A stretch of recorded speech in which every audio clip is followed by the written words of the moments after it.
Buongiorno, ben ritrovati la nostra prima edizione anche oggi fino alle 14:30 per raccontarvi il territorio e come sempre ci sono tanti focus, ci sono tante cose di cui parlare, la cronaca ovviamente, c'è un'ampia pagina di cronaca, la politica che è legata alla giustizia in questo caso, perché parleremo anche della riforma della giustizia varata dal Consiglio dei Ministri, dovrà passare ovviamente per il Parlamento, ma se ne discute ampiamente. Parleremo di economia, appunto, parleremo di sanità e parleremo ovviamente anche della grande festa della Dunata Triveneta degli Alpini che di fatto inizia oggi a Belluno, quindi ci collegheremo più volte con il nostro Lucio Zanato che ci farà anche il punto della situazione sugli eventi che Antena 3 come sapete e come sempre seguirà in diretta, quindi ci collegheremo già stasera per raccontare le emozioni e poi domani mattina dalle 9:30 la messa dal Nevegal suggestiva e poi domani sera i cori, i concerti e poi domenica la sfilata delle penne nere nel centro della città, ma ve lo ricorderemo tra poco. Parleremo ovviamente anche del Treviso Pride che è ormai alle porte a Treviso e che continua a dividere. Ma andiamo con ordine e partiamo come sempre dalla cronaca con una importante operazione della Guardia di Finanza di Treviso sulla tratta di clandestini. Qualche settimana fa si era presentato al commissariato di Anzio Nettuno per chiedere il rinnovo del permesso di soggiorno, ma gli agenti al momento dell'identificazione si sono resi conto che sul suo conto i finanzieri trevigiani avevano inserito in banca dati una richiesta di arresto in caso di rintraccio nel territorio italiano. I poliziotti hanno così arrestato un guineano nell'ambito dell'operazione Malta's Passer della Guardia di Finanza di Treviso. L'uomo è ritenuto uno dei 3 stranieri coinvolti nelle indagini che avevano portato alla luce come decine di clandestini, utilizzando documenti di identità contraffatti, fossero entrate nel nostro paese a bordo di voli di linea da Malta. L'uomo, insieme ai 2 connazionali, era già stato destinatario nell'ottobre 2021 di un provvedimento cautelare consistente nell'obbligo di dimora nel comune di residenza e di detenzione domiciliare nelle fasce orarie serali e notturne. Ma subito dopo la notifica dell'ordinanza disposta dal GIP di Treviso si era allontanato dal suo domicilio in provincia di Napoli, rifugiandosi all'estero. Per questo il Tribunale di Treviso nel gennaio 2022 aveva disposto la più grave misura cautelare personale della custodia in carcere. Le indagini erano partite alla fine del 2019 quando all'aeroporto Canova di Treviso furono fermati 2 clandestini africani provenienti da Malta con lo stesso passaporto contraffatto la cui identità apparteneva in realtà ad una terza persona.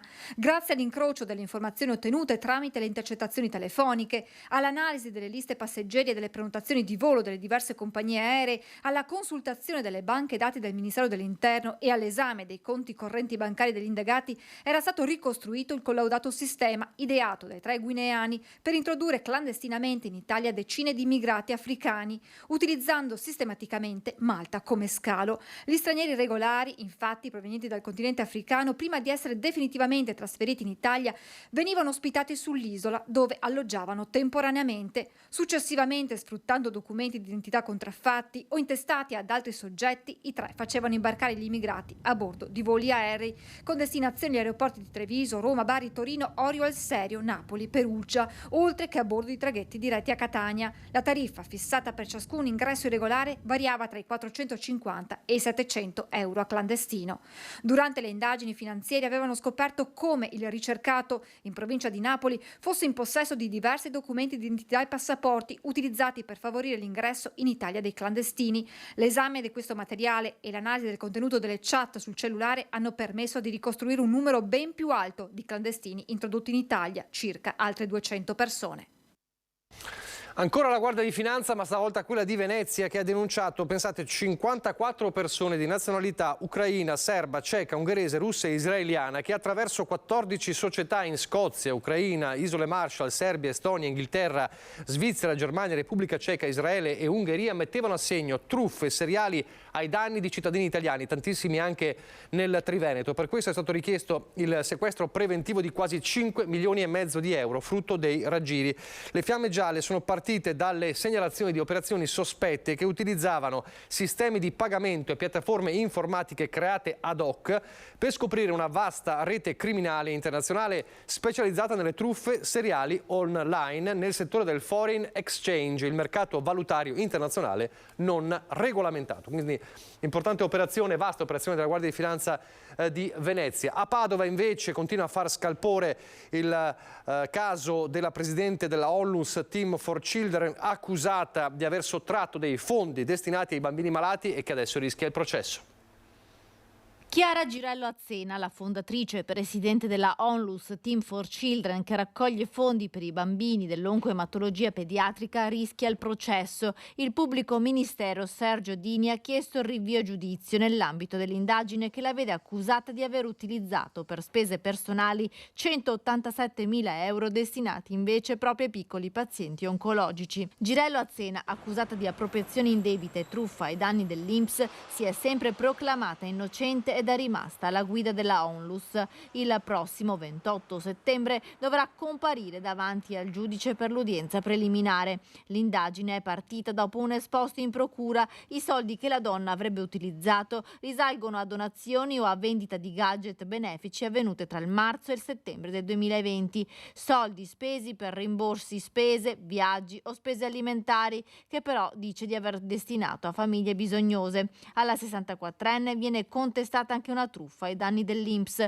Chiara Girello Azzena avrebbe presentato una richiesta di cassa integrazione per 2 dipendenti durante l'emergenza Covid, ma le donne sarebbero state regolarmente al lavoro. Attualmente l'associazione Team for Children, su ordine del giudice per le indagini preliminari, è stata affiancata da un curatore speciale. Tanti, purtroppo troppi incidenti in queste ore. Partiamo dal Bassanese. Paura, danni, feriti e traffico impazzito a Bassano a causa di un incidente avvenuto questa mattina a Campese, dove si sono scontrati 5 mezzi. Lo schianto si è verificato poco dopo le 8 in piena ora di punta all'incrocio fra la provinciale 73 e via della Resistenza, coinvolgendo 4 auto e un furgone. La dinamica, come pure eventuali responsabilità, è ancora al vaglio degli agenti della Polizia Locale del Bassanese, subito intervenuti sul posto. Il bilancio al momento è di 3 feriti portati al San Bassiano per le cure del caso. Secondo le prime informazioni, nessuno di loro sarebbe in gravi condizioni. Una persona è però stata estratta dalle lamiere della sua auto dai vigili del fuoco di Bassano. Durante le operazioni di soccorso e rimozione dei mezzi incidentati, la provinciale è andata in tilt e si sono create lunghe colonne di auto e camion in entrambe le direzioni. A complicare ulteriormente la situazione sono i lavori in Val Sugana, sull'altra sponda del Brenta, che comportano da giorni una deviazione sulla provinciale all'altezza del ponte di Campolongo. Centinaia di mezzi pesanti e veicoli si sono così trovati letteralmente incastrati questa mattina, dato che lo svincolo di via della Resistenza è utilizzato per reimmettere il traffico sulla Val Sugana a Valle del Cantiere. A Campese sono arrivati anche i carabinieri della compagnia di Bassano. L'intera area è rimasta bloccata per ore con ripercussioni molto pesanti per la viabilità bassanese e per i residenti. L'allarme è rientrato in tarda mattinata, ma ancora una volta un incidente ha dimostrato la fragilità del sistema viario locale, che dal primo intoppo si trasforma in un caos di tir e macchine in grado di assediare letteralmente i paesi della valle. E poi una raffica di incidenti nelle ultime ore anche nella Marca. 3 i feriti gravi, notata di super lavoro per SUEM e forze dell'ordine. Siamo nel Trevigiano. È un bilancio pesante quello dell'ennesima nottata di incidenti nella Marca trevigiana, tra gli uomini in gravi condizioni ricoverati al Cafoncello, rimasti feriti in altrettanti sinistri. Il primo schianto qualche minuto prima delle 21 a San Biagio di Callalta, all'incrocio tra via Bredariol e via Marietti. Un 19enne motociclista ha perso il controllo del mezzo, finendo fuori strada, portato in ospedale, non sarebbe in pericolo di vita. Alle 22:30 circa a Vidori in via Rovere, altro schianto, coinvolto un 32enne montebellunese. L'uomo si trovava al volante della sua autovettura, una Fiat Uno, che per cause in corso di accertamento è fuoriuscita autonomamente dalla carreggiata, terminando la sua corsa in un fosso nel tratto che scende a livello del ruscello Teva. L'auto avrebbe abbattuto un segnale stradale per poi sprofondare nella vegetazione. Intervenuti per i rilievi di legge e i soccorsi all'automobilista anche i militari dell'Arma. Il 32enne, accompagnato in elicottero all'ospedale di Treviso, è attualmente ricoverato in prognosi riservata. Poco dopo le 23, altro incidente nel cuore di Fontanelle, nella centrale via Roma. Un motociclista di 54 anni si è scontrato con un'auto ed è finito rovinosamente sull'asfalto. Anche lui è a Treviso in condizioni serie. Ed è stato sentito dagli agenti della stradale il 37enne autista del camion che ieri, l'abbiamo raccontato proprio in diretta, ha investito e ucciso un'anziana a Polverara e adesso ovviamente rischia di essere indagato per omicidio stradale. Il pubblico ministero ha dato nulla osta alla riconsegna della salma ai familiari che potranno organizzare i funerali di Silvana Pittarello, l'anziana di Polverara che ieri è stata investita e uccisa da un camion in retromarcia mentre stava attraversando la strada sulle strisce pedonali. L'81enne aveva parcheggiato l'auto e stava andando dal medico. Il conducente del camion frigo che l'ha investita è un 37enne residente a Rubano, sentito subito dopo la tragedia dagli agenti della polizia stradale. L'uomo disperato per quanto è accaduto è anche stato sottoposto agli accertamenti di rito per appurare le sue condizioni psicofisiche al momento dell'incidente. Nonostante lo shock per quanto accaduto si è dimostrato collaborativo, ora rischia di essere indagato per omicidio stradale. Ha raccontato di non aver proprio visto l'anziana signora che stava attraversando. La velocità del camion era minima, ma dagli specchietti retrovisori non ha notato l'81enne. La vittima, Silvana Pittarello, è morta sul colpo. Era molto conosciuta a Polverara perché per anni aveva gestito il negozio di ortofrutta del paese. Un destino tragico il suo. All'età di 7 anni aveva perso una gamba dopo essere stata investita sempre da un camion vicino alla chiesa di Polverara, proprio a 100 metri di distanza da dove ieri ha perso la vita investita da un altro mezzo pesante. Ancora incidenti, uno questa mattina alle 7:30 lungo la Valsugana nel comune di Curtarolo. Una moto è finita nel fossato che costeggia la strada. Sul posto i vigili del fuoco di Cittadella che hanno immediatamente soccorso il motociclista per poi affidarlo alle cure del personale sanitario che l'ha trasferito in ospedale. La moto è stata recuperata con l'autogru dei vigili del fuoco, come vediamo in queste immagini. A Cadone, che sempre in mattinata un ciclista è stato investito da un'auto. Le sue condizioni fortunatamente non risultano gravi. E poi c'è il terribile incidente in Treviso Mare, non solo l'incidente con le 3 vittime, oggi peraltro ci sono i funerali nello stesso giorno e alla stessa ora delle 3 vittime della Treviso Mare della settimana scorsa, Ludovico, Dominga ed Elena, nello schianto appunto avvenuto lungo la strada trafficatissima e purtroppo teatro di altri incidenti, ma poi l'incidente è avvenuto 2 giorni dopo, domenica, con la morte dell'imprenditore, prima strangolato e poi purtroppo decapitato da quel filo, da quel cavo anzi, che si trovava lì lungo la strada. Ebbene, come sapete c'è un agricoltore indagato, un 60enne agricoltore indagato per omicidio colposo e omissione di soccorso. L'avvocato di questo agricoltore dice quel cavo non doveva sganciarsi, un evento imprevedibile.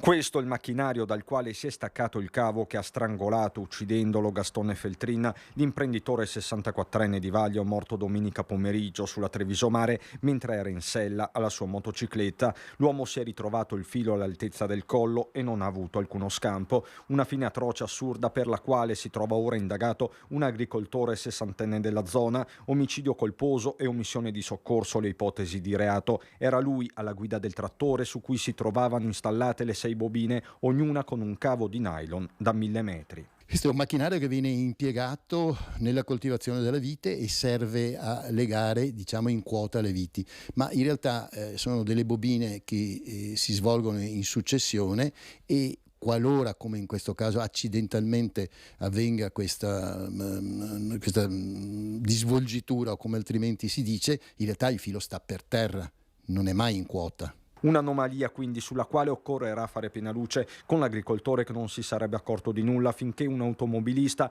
non ha suonato il clacson avvertendolo del cavo che stava perdendo. Quando si è visto di aver disperso del filo a distanza di 300-400 metri da Treviso Mare, è tornato indietro per tentare di recuperarlo. Quando è arrivato alla Treviso Mare il sinistro era già caduto e già era presente l'ambulanza. È rimasto sotto shock, credo che sia una reazione umanamente comprensibile. Io ritengo che non sia stata nessuna omissione di soccorso, atteso che i soccorsi erano già in atto. Sull'ipotesi dell'omicidio colposo ritengo che si sia trattato di un evento, come ho detto prima, imprevisto ed imprevedibile. La mattina dopo, lunedì, è stato lo stesso agricoltore a mettersi a disposizione della magistratura, sottolinea la difesa, per cui va considerata anche un'altra variabile. Fortissimo temporale, un vento altrettanto forte, lui non si è accorto minimamente che questo filo che aveva accidentalmente disperso e della quale non si era avveduto aveva in qualche modo, con modalità inspiegabili, costituito un ostacolo per il traffico sulla Treviso Mare. Restiamo nel Trevigiano, il caso di Anika, l'omicidio di Anika. Anche questa mattina nuovo sopralluogo dei carabinieri del RIS di Parma nella casa ad Arcade di Franco Battaglia, che è indagato e che verrà sottoposto a un interrogatorio lunedì. Dopo la villetta di via Europa d'Arcade, i carabinieri del RIS hanno passato a setaccio le auto di Franco Battaglia, che si trovano sotto sequestro e a disposizione dei carabinieri, la Mercedes rossa, ma soprattutto il pick-up che secondo la ricostruzione della procura potrebbe aver trasportato il corpo esanime di Anika Panfile, la 31enne trovata morta sul greto del Piave a Spresiano il 21 maggio. Anche nelle ultime ore tra i sedili e i bagagliai si sono cercate tracce del passaggio della donna, ex dipendente nella pescheria di Battaglia e collaboratrice nell'abitazione del 76enne, unico indagato al momento per la fine di Anika. I due si sarebbero visti poco prima della scomparsa della 31enne, con Battaglia che, così come riferito nella prima ora, era andato a prenderla in macchina all'Istra di Treviso e l'aveva portata ad Arcade anche per consegnarle la dichiarazione fiscale del periodo lavorativo svolto in pescheria, una richiesta espressa della donna. Proprio della documentazione alla ricerca di riscontri oggettivi sarebbe stata prelevata dai carabinieri nell'attività alle porte di Spresiano, che continua a rimanere aperta. Battaglia, nei confronti del quale non c'è nessuna misura restrittiva, sarà sentito nuovamente dagli inquirenti nella giornata di lunedì. Alcune sue dichiarazioni non tornano, ma soprattutto deve essere fatta chiarezza su quanto riferito dall'uomo, ovvero che Anika dovesse incontrare di lì a poco una terza persona. Quanto ai rilievi della RIS tramite Luminol ci vorrà del tempo. Quello che è certo è che eventuali tracce di sangue, pure lavato o rimosso, possono essere individuate anche dopo parecchie settimane. Analisi sono inoltre previste sui mezzi in dotazione alla pescheria. E intanto da Treviso emerge anche un'altra vicenda terribile di minacce pesantissime alla sua ex compagna. Parliamo di un 53enne di Oderzo che è stato condannato per stalking. Inviava alla sua ex compagna messaggi e lunghe mail di minacce di morte, oltre a numerosi insulti. Non preoccuparti, le scriveva l'uomo, io ne sono capace. Una storia la loro finita da tempo, ma non per il 53enne di Oderzo, che non voleva rassegnarsi. Nell'aprile del 2022 questa persona, che era appunto l'ex convivente, una convivenza cessata molto tempo addietro, aveva inviato delle mail in cui veniva rappresentato il desiderio e il pensiero di uccidere questa donna, in cui appunto veniva rappresentato il fatto che questa persona sarebbe stata in grado di ucciderla per un sentimento di odio e di rabbia. Esasperata la donna, che dall'uomo aveva avuto 2 figli, tanto da denunciare la situazione ai carabinieri. Per lei era scattato il codice rosso per le vittime di violenza. È scattato il codice rosso, è stata sentita dai carabinieri, sono state poi fatte delle indagini e poi la procura ha attivato immediatamente una richiesta di emissione di misura cautelare personale nei confronti di questa persona, che tra l'altro era già attinta da un precedente specifico nel 2017 e aveva anche un precedente ammonimento, divieto di avvicinamento. Ecco. Ti ucciderò, le aveva scritto nelle mail. Poi frasi come sarà un esempio per tutte le altre coppie. Non solo, il 53enne aveva addirittura detto al pubblico ministero: voglio che il nostro caso sia un paradigma, qualche cosa di cui tutti dovranno parlare e a lungo. I fatti risalgono ad aprile dello scorso anno. La coppia, fra l'altro, lavora nella stessa azienda metalmeccanica, ovviamente in turni diversi, ma la vittima era terrorizzata. Una situazione di ansia, di preoccupazione, che queste condotte, queste idee, questi propositi di uccidere venissero poi attuati. Oggi è arrivata in tribunale a Treviso la condanna in primo grado a 2 anni e 2 mesi per stalking. E poi la storia del 21enne giovane malvivente rumeno che fingeva di aiutare gli anziani al bancomat e poi li derubava, un bandito seriale bloccato dai carabinieri. Eccolo il 21enne rumeno che allo sportello bancomat finge di aiutare l'anziano, in testa un berrettino dei Lakers, addosso una felpa griffata, occhiali scuri e una mascherina per coprire parzialmente il volto. Approfitta della fragilità delle sue vittime per carpire loro la fiducia e per distrarle. Poi, con un movimento fulmineo, le deruba. 2 i colpi che vengono contestati al giovane. Il primo a Macerata, lo scorso 5 giugno. Il malvivente riesce a portare via ad un 66enne ben 2.000 euro. Nella stessa giornata si sposta e si dirige a Paese. Qui, sempre nello stesso istituto di credito, prende di mira una donna, riesce a portare via 200 euro. Stesso modus operandi. Nel momento in cui l'erogatore metteva il contante, sottraeva la somma con una mossa repentina o addirittura frapponendosi fra l'utente e il bancomat stesso. Le indagini dei carabinieri, che hanno raccolto significativi elementi indiziari a carico del 21enne, già conosciuto alle forze dell'ordine senza fissa dimora, sono state poi suffragate anche dalla testimonianza di alcuni cittadini. Il giovane è stato infatti notato sempre a Macerata mentre stava tentando un altro colpo. Proprio la collaborazione di questo cittadino consentiva alle pattuglie sul territorio della radiomobile e della stazione di Macerata di intercettare il soggetto che con improbabilità si stava accingendo a mettere a segno un ulteriore colpo. Infatti l'abbiamo trovato nelle immediate vicinanze di un istituto di credito in atteggiamento sospetto. Fermato all'interno dell'auto del 21enne sono stati trovati e sequestrati anche gli abiti utilizzati nei precedenti colpi. L'appello dei carabinieri agli anziani. Di non fidarsi di queste persone sconosciute che si avvicinano con atteggiamenti solo all'apparenza collaborativi e di chiamare immediatamente il 112 qualora si rimanga purtroppo vittima di episodi del genere. Lasciamo la Marca, torniamo nel Vicentino. C'è ancora una comunità sconvolta, quella di Rossano Veneto, che si stringe attorno alla famiglia della piccola di 4 mesi che è morta nel lettone mentre dormiva con i suoi genitori. Il fiocco rosa appeso sulla porta d'ingresso, il lenzuolino della culla di Meghan steso al sole, immagini di una vita normale, di una famiglia serena, sconvolta ora da una tragedia troppo grande da accettare. Oggi c'è un silenzio quasi irreale attorno a questa villetta di via Cartiera a Rossano Veneto. Al campanello di casa non risponde nessuno, troppo forte il dolore, non c'è più nemmeno la forza di parlare. Il dramma si è consumato nella notte, intorno all'1:30. Meghan, nata a gennaio a San Bassiano, stava dormendo nel lettone con i genitori e il fratellino di 6 anni. All'improvviso il malore. Il papà, Daniel, 30 anni, e la mamma, Irina, 24, si sono accorti che qualcosa non andava, che la loro Meghan, 5 mesi, non stava bene. Subito hanno chiamato i soccorsi. Sul posto sono giunti i sanitari del SUEM 118 che hanno tentato di salvarla per quasi un'ora. La rianimazione cardiopolmonare è stata però inutile e alla fine è stato constatato il decesso. Le cause della morte sarebbero riconducibili a un arresto cardiaco, ma con ogni probabilità la Procura della Repubblica disporrà l'autopsia per fare chiarezza sul decesso della piccola Meghan, mentre i carabinieri avvieranno gli accertamenti del caso perché vengano chiariti tutti gli aspetti di una tragedia che nessuno si aspettava.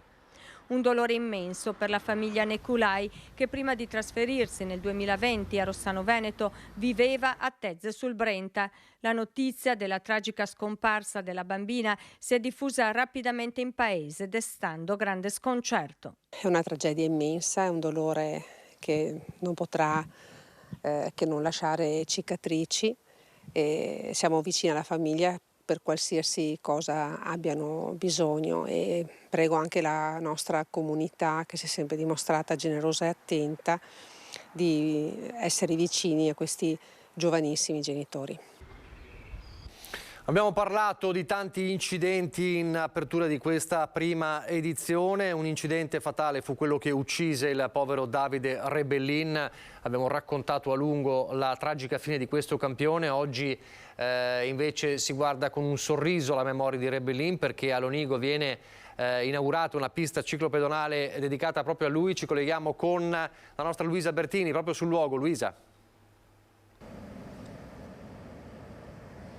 Sì, buongiorno a voi, buongiorno ai nostri telespettatori. Siamo a Lonigo in compagnia del sindaco Pierluigi Giacomello, perché c'è appena stata un'importante inaugurazione di una pista ciclopedonale sul fiume Guà che collega il confine comunale con il ponte San Giovanni. Un'importante inaugurazione perché rientra in un circuito di piste ciclopedonali della provincia. Sì, assolutamente sì, perché questo tratto, che era il tratto dal punto di vista tecnico più difficile da realizzare, perché doveva prevedere la installazione di un ponte, il quinto ponte che attraversa il Gua, adesso di fatto consente l'attraversamento di tutta la città e il collegamento con le altre piste ciclopedonali che sono all'interno della città e poi con le piste ciclopedonali che sono al di fuori del comune, quindi è un'opera importante che consentirà a tutti i nostri concittadini di vivere a pieno la nostra città e che consentirà anche a cittadini che vengono da altri comuni di attraversare la nostra città e vederla nella sua bellezza. E poi voi avete fatto un'inaugurazione particolare a Davide Rebellin, ricordiamo ciclista di fama mondiale deceduto in un incidente ad ottobre e di Lonigo. Sì, questo è parziale, nel senso che noi abbiamo già fatto la nostra delibera di giunta in cui abbiamo deciso come amministrazione di dedicare questa pista ciclopedonale a Davide Rebellin.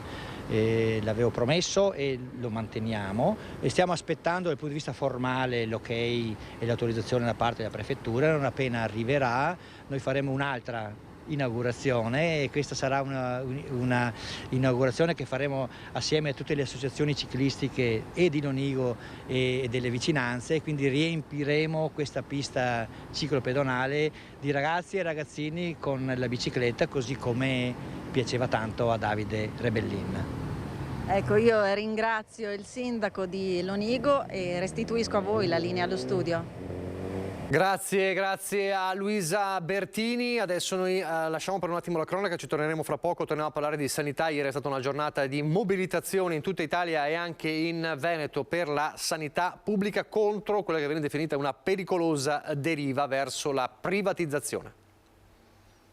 Quando la gente è stanca, quando la gente viene aggredita e quando la gente viene incolpata di colpe che non ha, perché non sono scelte sue, e allora se ne va.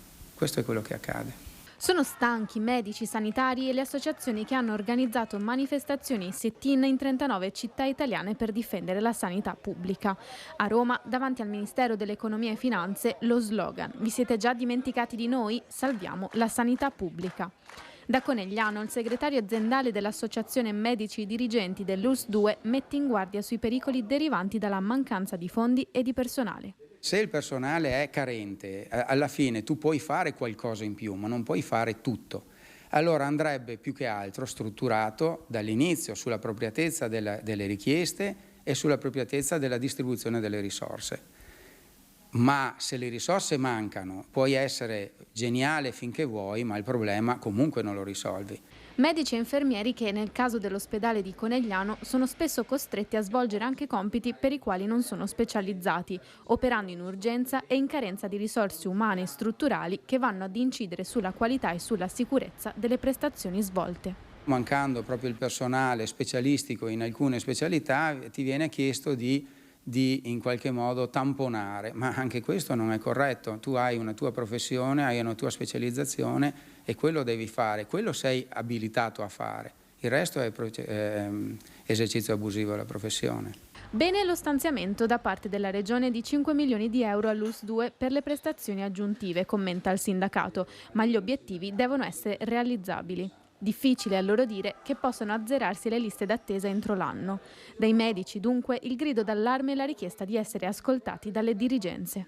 In quanto sindacati chiediamo di essere sempre coinvolti in queste scelte, coinvolti nelle problematiche e nelle decisioni, perché troppo spesso arrivano delle decisioni prese dall'alto alle quali dobbiamo semplicemente dare una risposta, obbedire, punto. E a chiedere sostegno forte, importante, sono anche coloro che lavorano nel settore della psichiatria. Il disagio mentale, soprattutto tra i giovanissimi, è aumentato in modo esponenziale negli ultimi 3 anni. Bisogna però fare una programmazione, voglio dire, c'era una programmazione che diceva quali specialità erano carenti e ad esempio per quanto riguarda la salute mentale nel 2023 sono stati tolti 10 posti a Padova e 7 posti a Verona. e non va verso, voglio dire, una logica di apertura. Sono allarmanti i dati sulla salute mentale in Veneto. In continuo aumento i disagi che richiedono un supporto psichiatrico, mentre diminuisce la spesa pubblica per i reparti di psichiatria e per tutto il comparto che si occupa di salute mentale. Un disagio che cresce soprattutto nei giovani nella fascia d'età tra i 14 e i 24 anni, in cui i casi di esordio nella regione sono aumentati negli ultimi 3 anni del 57%. Dei 1158 pazienti minori di 14 anni ricoverati nel Veneto, solo il 17% dei casi è stato ricoverato ai reparti di neuropsichiatria. Questo non va bene. Noi insistiamo sulla prevenzione in tutti gli ambiti, ma voglio dire, nell'ambito della salute mentale abbiamo un incremento che è stato quantificato il 30%, voglio dire, dell'utenza psichiatrica. La richiesta è che vengano date risposte ai bisogni che i sindacati dei medici pongono di fronte alle difficoltà che quotidianamente si trovano ad affrontare in corsia. Occorre personale, occorrono strutture. Benissimo il lavoro, la conferenza che è stata fatta, voglio dire, di approfondimento, ma poi dopo bisogna applicare, investire economicamente nel personale. Adesso invece la politica, torneremo fra poco anche a parlare di sanità. La politica con il dopo Berlusconi, Forza Italia andrà avanti anche in Veneto, rassicura il coordinatore regionale Flavio Tosi, che ricorda anche il suo ultimo incontro con i leader. Intanto per Giancarlo Gentilini l'unità del centrodestra è a rischio.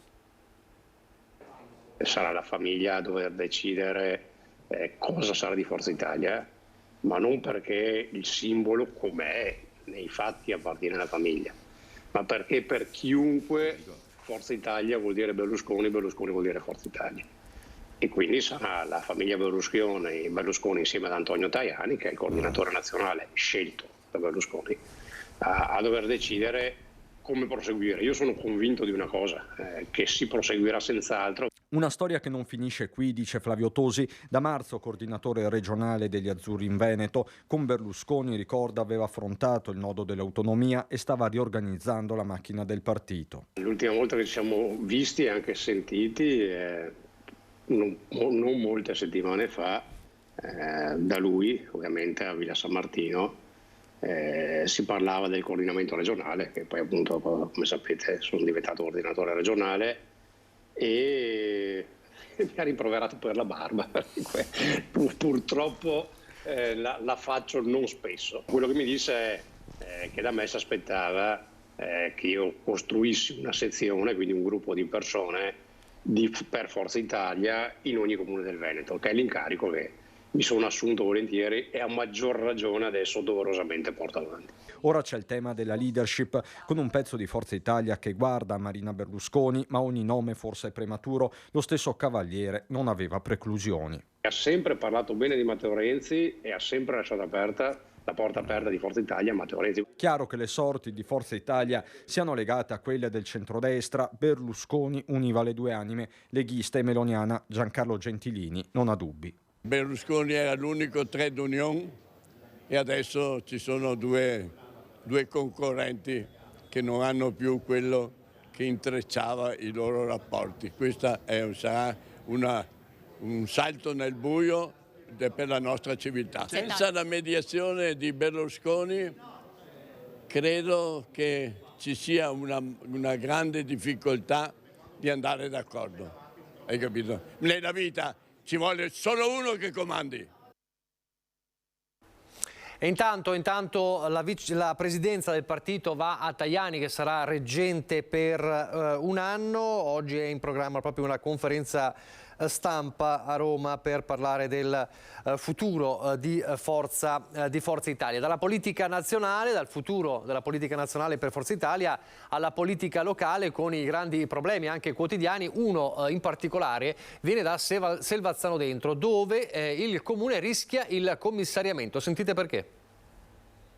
20 giorni di tempo per approvare il bilancio 2022. È una diffida quella inviata dal prefetto di Padova Raffaele Grassi, 17 consiglieri comunali di Selvazzano Dentro, 23.000 abitanti, uno dei comuni più popolosi della cintura urbana di Padova. Il documento va approvato entro il 30 aprile. Abbiamo 20 giorni di tempo per ritornare in consiglio comunale e votare, mi auguro, favorevolmente tutti, perché il problema di base è che ci sono state delle defezioni nel Consiglio dell'8 di giugno, non per il bilancio di previsione ma per il rendiconto, che è la fotografia praticamente di quanto avvenuto nel 2022. Problemi legati al regolamento comunale che conta come voti contrari anche le astensioni e l'8 giugno sono state 5, spiega il sindaco Rossi. Io sono un sindaco, espressione di forze civiche, continuo a lavorare a favore dei cittadini e della città di Selvazzano con sempre il solito entusiasmo, impegno e passione.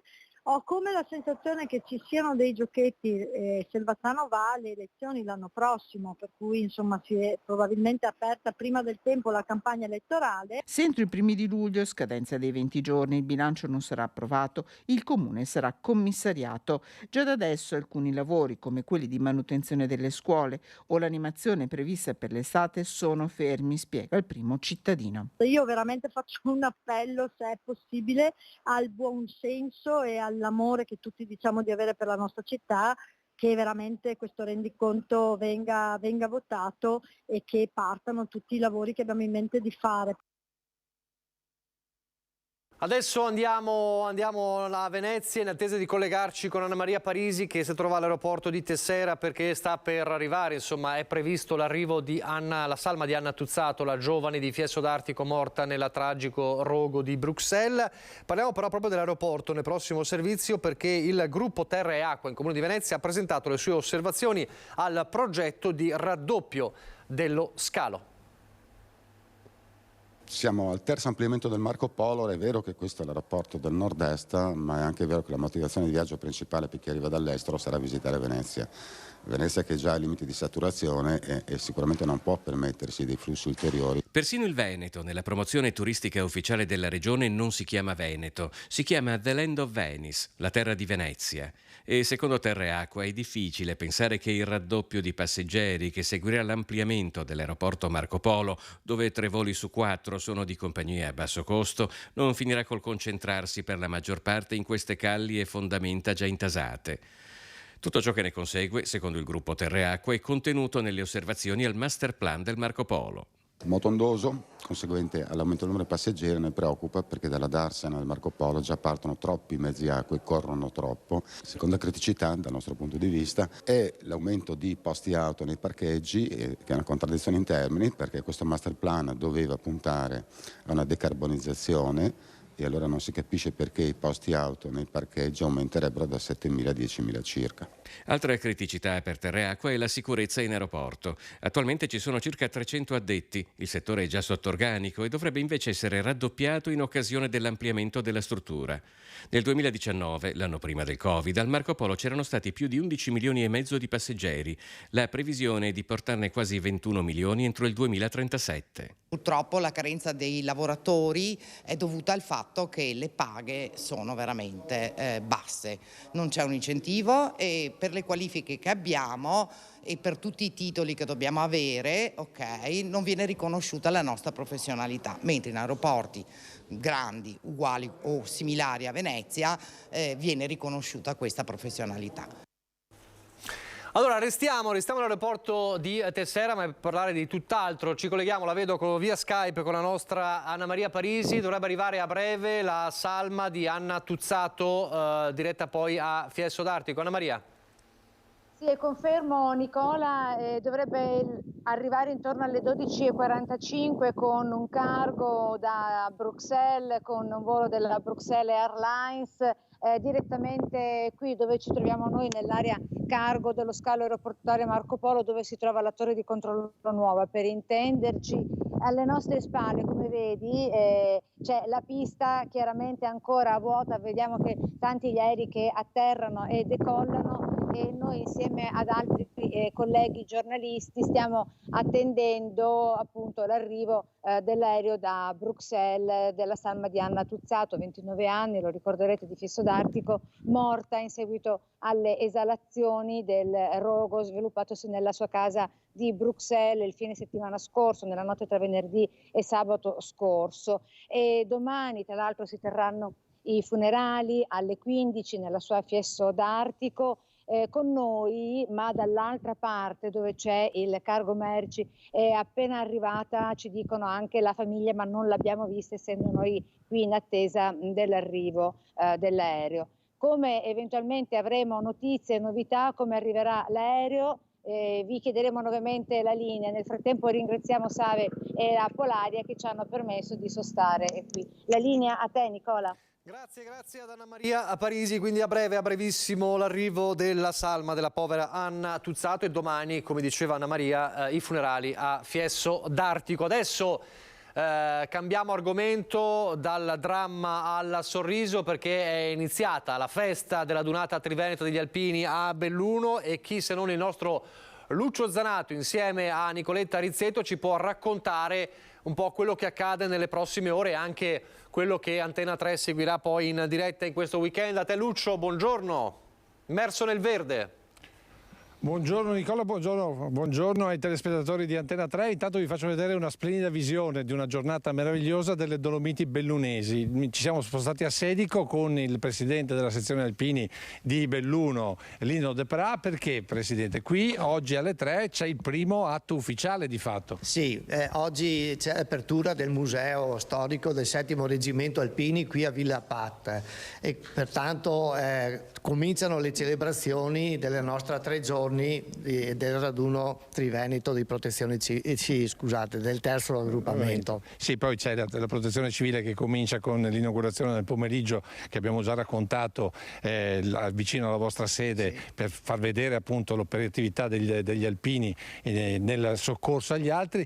Noi siamo venuti qui perché oltre ad essere una villa veneta importante, questa Villa Pat a Sedico è probabilmente poco conosciuta, c'è questo museo che è visitabile sempre, mi pare di capire. Certo, questo museo sì, è stato grazie alla collaborazione tra il Comando Truppe Alpine che ha incaricato il 7° Reggimento Alpini e la provincia di Belluno, che è la proprietaria dell'immobile, è stato allestito anni fa e è diventato un gioiello veramente, perché contiene non solo tutta la memoria della storia del 7° Reggimento Alpini, ma anche così degli effetti multimediali moderni di cui si è arricchito il museo e che lo rende veramente molto molto interessante nella sua visita. Ecco, l'inaugurazione, quindi l'apertura è oggi pomeriggio alle 14 ed è molto importante e ci lega molto anche a Treviso, perché qui non subito ma arriverà il basto di Roso.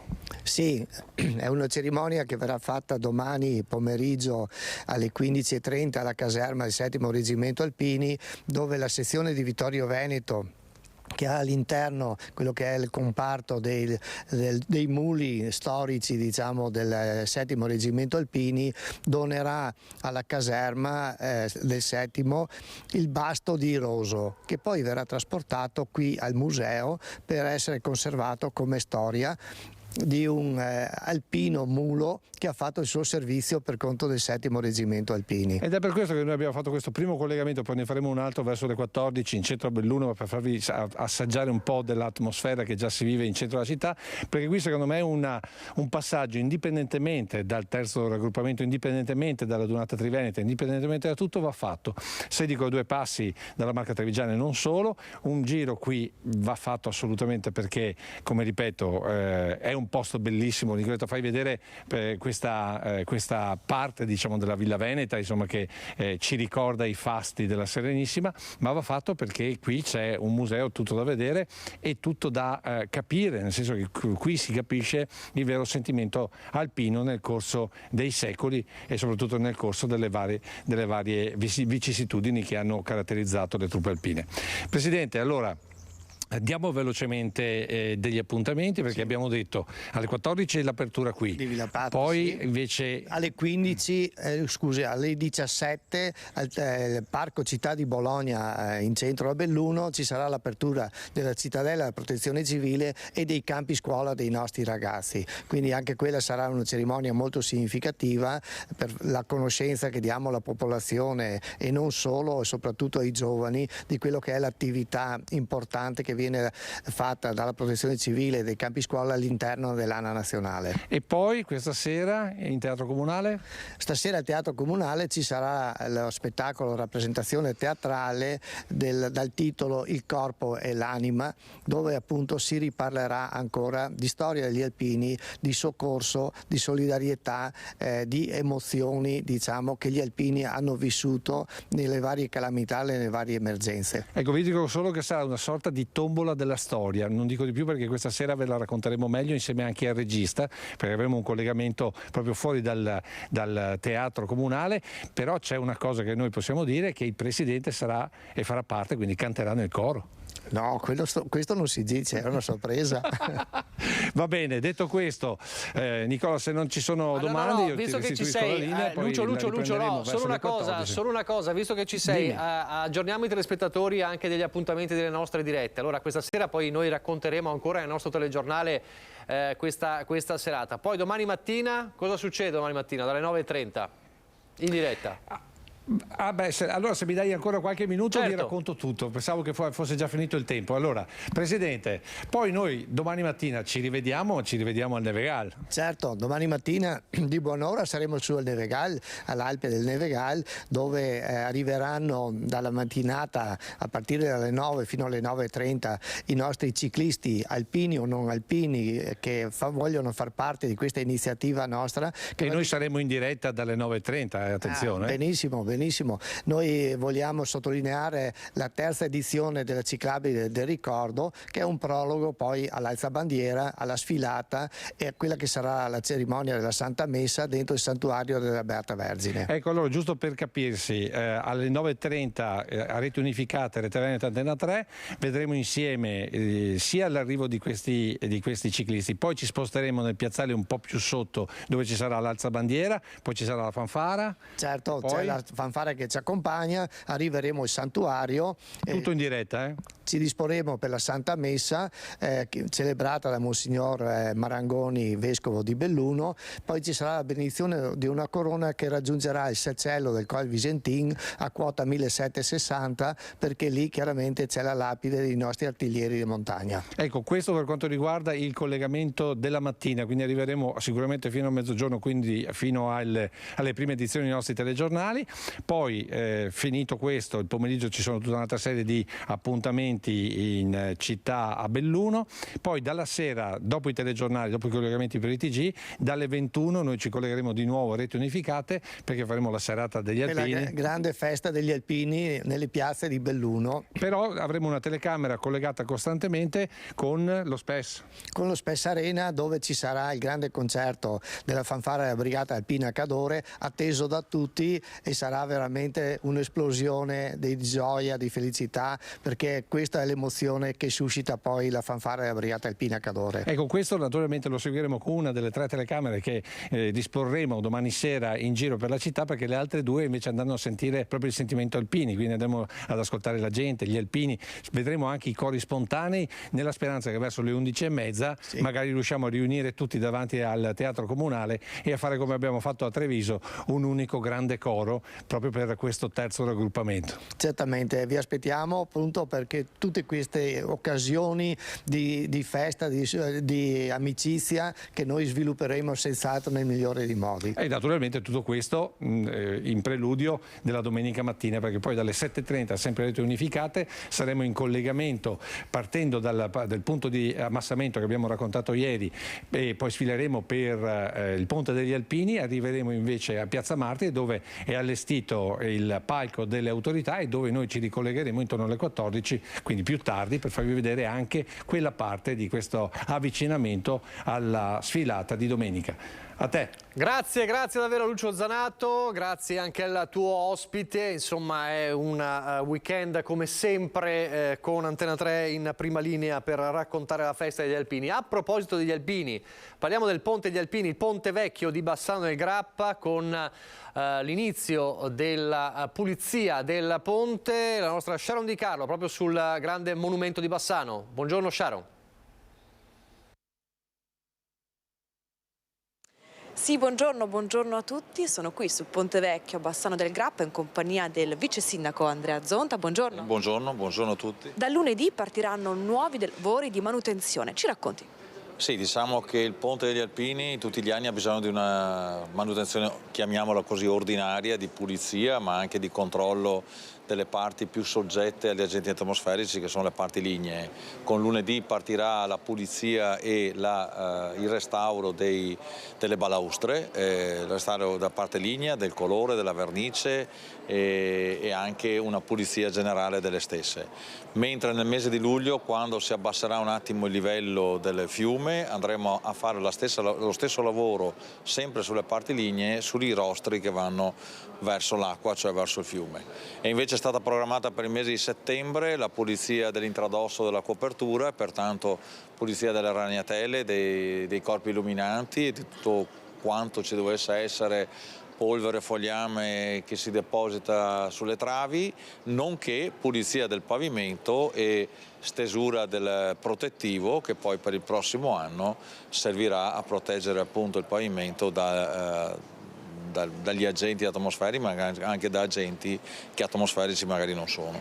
Per tutti i cittadini che ci segnalano sempre lo scrostamento del ponte, racconti perché si scrosta? Allora, il ponte è stato pitturato, è stato verniciato con dei pigmenti naturali, cioè questo è stato voluto in accordo anche con la soprintendenza per rispettare il più possibile quello che è il materiale ligneo e pertanto non si usano più quei vecchi sistemi in base acrilica o peggio in base ad olio che si usavano tanti anni fa, ma sono prodotti in pigmentazione naturale. Questo comporta purtroppo, o per fortuna, dipende da come la vediamo, comporta una manutenzione ordinaria molto frequente nel tempo per cercare di mantenere anche dal punto di vista dell'aspetto nel miglior modo possibile il legno del ponte. Questo è il motivo. E quanto costa tenere il ponte ordinato? Tenere il ponte ordinato costa dai 45 ai 50 mila euro all'anno solo per le operazioni che vi ho elencato adesso. Poi ci sono le manutenzioni straordinarie invece previste sulle strutture durante gli anni, magari ogni 5-10 anni, quelle avranno un altro importo che saranno stabilite al momento in cui le dovremo fare. Però adesso per tenerlo pulito tra pulizia e cose varie 45-50 mila euro all'anno ci vogliono tutti. Per il Ponte Vecchio però questo è altro. Sì, direi di sì. È il simbolo di Bassano, è un monumento nazionale, voglio dire, credo che valga la pena spendere anche qualche quattrino per mantenerlo bello, ma soprattutto che sia anche attrattivo e simpatico, oltre che storico. Grazie al vice sindaco Andrea Zonta, da Bassano è tutto, vi restituisco la linea. Grazie anche a Sharon Di Carlo. Una notizia di cronaca dell'ultima ora: il questore di Treviso, quindi torniamo dalla Marca, ha emesso un decreto di sospensione della licenza di un locale di Montebelluna per una durata di 5 giorni in seguito a una rissa scoppiata alcuni giorni fa tra una quindicina di avventori, al termine della quale hanno dovuto fare ricorso alle cure del pronto soccorso per ferite e contusioni giudicati guaribili tra i 10 e i 30 giorni, questi 15 avventori. Alla base dell'episodio, che ha visto coinvolti clienti di varie nazionalità, sono le discussioni sorte intorno alla fase della finale di Champions League il 10 giugno scorso, che il gruppo stava seguendo in TV. Per riportare la calma nel bar sono intervenute più pattuglie dei carabinieri, quindi la rissa scoppiata al termine della finale che ha visto il Manchester City trionfare 1-0 sull'Inter nella finale di Coppa dei Campioni. Parliamo adesso invece di una vicenda che fa discutere in queste ore, cioè la richiesta della Procura di Venezia di archiviare l'accusa contro una persona che su Facebook aveva definito porci degli amministratori pubblici. Insomma, la tesi della Procura è che questo insulto ai politici è entrato ormai come una consuetudine nella dialettica quotidiana. Evidentemente è una decisione che è destinata a far discutere. La Procura di Venezia ha chiesto di archiviare l'accusa contro una persona che su Facebook aveva definito porci degli amministratori pubblici. Questo perché ormai è consueto l'insulto ai politici nella dialettica quotidiana, a tal punto da perdere la forza lesiva e ridursi ad un ordinario metodo attraverso il quale criticare la loro azione. Il giudice si è riservato di esprimersi nei prossimi giorni. I fatti si sono verificati in un comune del Veneziano, ma fanno discutere ovunque, compreso nel capoluogo, dove proprio oggi c'è consiglio comunale. Oltre che politico di lungo corso, Gianfranco Bettini è anche sociologo. È un esercizio difficile tenere l'equilibrio fra garantire il mio diritto di dire anche con forza quello che penso di una persona, di una situazione e l'evitare che vada oltre. Sfoghi che certo possono essere a volte molto fastidiosi, molto irritanti, a volte anche pericolosi quando aizzano alla violenza, per esempio. Attacchi, se non addirittura offese e minacce via internet sono fenomeni tristemente diffusi da parecchio tempo. Ermelinda Damiano, da 8 anni presidente del Consiglio Comunale di Venezia, racconta la sua esperienza. Appena eletta nel 2015 ho ricevuto i peggiori insulti che potessero essere attribuiti a una donna, insulti anche personali. Sono andata avanti dritta per la mia strada cercando di dimostrare con i fatti quello che potevo valere come persona e come amministratore. Giovanni Giusto è delegato alla tutela delle tradizioni e con la sua rubrica di storia veneziana totalizza centinaia di migliaia di visualizzazioni e commenti. Parlare di cultura lo mette solo parzialmente al riparo. Ci sono quelli che entrano in alcune discussioni anche piacevoli soltanto per andare a destabilizzare. Questi entrano in merito esclusivamente per invidia. Quasi sempre l'invidia la gioca alla grande. Quindi non badiamoci, io nemmeno rispondo. Restiamo però nel Consiglio Comunale di Venezia con il gruppo consigliare di tutta la città insieme che ha presentato un'interrogazione sull'allestimento del padiglione Venezia alla Biennale di Architettura, perché nel padiglione si illustrano progetti del Comune a partire dal 2015. La Biennale in questo caso viene utilizzata forse come veicolo per pubblicizzare quelle che sono le scelte dell'amministrazione. Allora ci si potrebbe chiedere se è quella la sede e l'istituzione è quella corretta per fare propaganda elettorale. Il titolo della 18ª Mostra Internazionale di Architettura è Il Laboratorio del Futuro. Quello del Padiglione Venezia, secondo il gruppo consiliare di tutta la città insieme, potrebbe essere: dove finisce l'istituzione e dove comincia la politica? Si parte dalla pianta stupenda di Jacopo de Barbari e si salta al 2015 e dal 2015 ad oggi al futuro. Quindi sostanzialmente Venezia viene considerata come la grande storia che arriva fino al 1500, poi sostanzialmente sparisce la storia di Venezia e ricompare nel 2015 miracolosamente grazie all'opera di questa giunta. Per l'allestimento del padiglione Venezia sono stati assegnati 100.000 euro a IUAV e Ordine degli Architetti. In un'interrogazione a risposta scritta, tutta la città insieme chiede al Comune quali siano stati i criteri e le modalità di assegnazione del progetto e come mai il racconto delle trasformazioni urbane in Comune di Venezia sia stato fatto partire proprio dal 2015. Sembra, vista così, il resoconto di un'attività amministrativa di un po' di anni in cui si vedono alcune realizzazioni, la più importante del quale è il cavalcavia davanti a Fincantieri, opera utilissima ma insomma un'opera stradale, ecco, necessaria. E poi molti progetti, tra cui spicca, in senso proprio, anche la torre San Marco, con i suoi 60-70 metri, che ha tutto il quartiere contro. Nell'esposizione ci sono anche il Bosco dello Sport, il cui finanziamento è stato bocciato dalla Commissione europea, la piastra sopra la ferrovia di Mestre, che non è ancora stata presentata in giunta, il nuovo quartiere negli ex cantieri ECTV di Santa Elena. Dalla polemica invece alla cultura, passiamo da Venezia a Padova. Dopo l'assegnazione della gara parte a fine giugno il restauro della Torre degli Anziani, il più antico bene artistico di proprietà del comune di Padova, che per la prima volta nella sua storia secolare diventerà accessibile alla salita del pubblico. A fine giugno i padovani potranno vedere finalmente il cartiere decollare. La gara è stata aggiudicata con un ribasso di poco superiore al 5%. In 420 giorni verranno portati a termine i lavori che comporteranno finalmente la possibilità per i padovani di riscoprire questo luogo iconico, emblematico della nostra storia. Era il 1215, la costruzione del Palazzo della Ragione sarebbe iniziata solo 3 anni dopo, quando il libero comune di Padova acquistò la Torre Bianca. Dopo un iter di oltre un anno partono adesso i lavori di restauro che saranno finanziati dal comune con 1,5 milioni di euro, un cantiere che renderà il monumento accessibile al pubblico per la prima volta nella sua 800-centenaria storia. La torre degli anziani in un certo qual modo è una sorta di memoria stratificata dell'identità padovana, è il luogo che racchiude all'ombra del quale la città è cresciuta, dapprima la città medievale, la città della signoria, la città del Cinquecento, dell'Ottocento, è veramente il luogo più iconico. Sarà un'emozione salire i gradini, 200 e più gradini che porteranno ad un'altezza di 47 metri e ricordo che lì c'era il grande campanò che suonava che cosa? La regola, cioè scandiva il tempo della città, della vita medievale, ma il campanò suonava a martello quando c'erano incendi, quando la città era sotto assedio e i padovani dovevano o portare l'acqua per spegnere l'incendio o armarsi per difendersi. Un'operazione che si inserisce all'interno del grande progetto Padova Urbs Picta. Al termine del restauro, il biglietto d'ingresso a Palazzo della Ragione, all'antica torre, sarà unico. Padova, lo ricorda Giovanni Danono, giudice che visse nel XIV secolo, era allora la foresta delle 100 torri. La città di Padova al tempo aveva 100 città-torre, case-torri, è l'unica che è rimasta.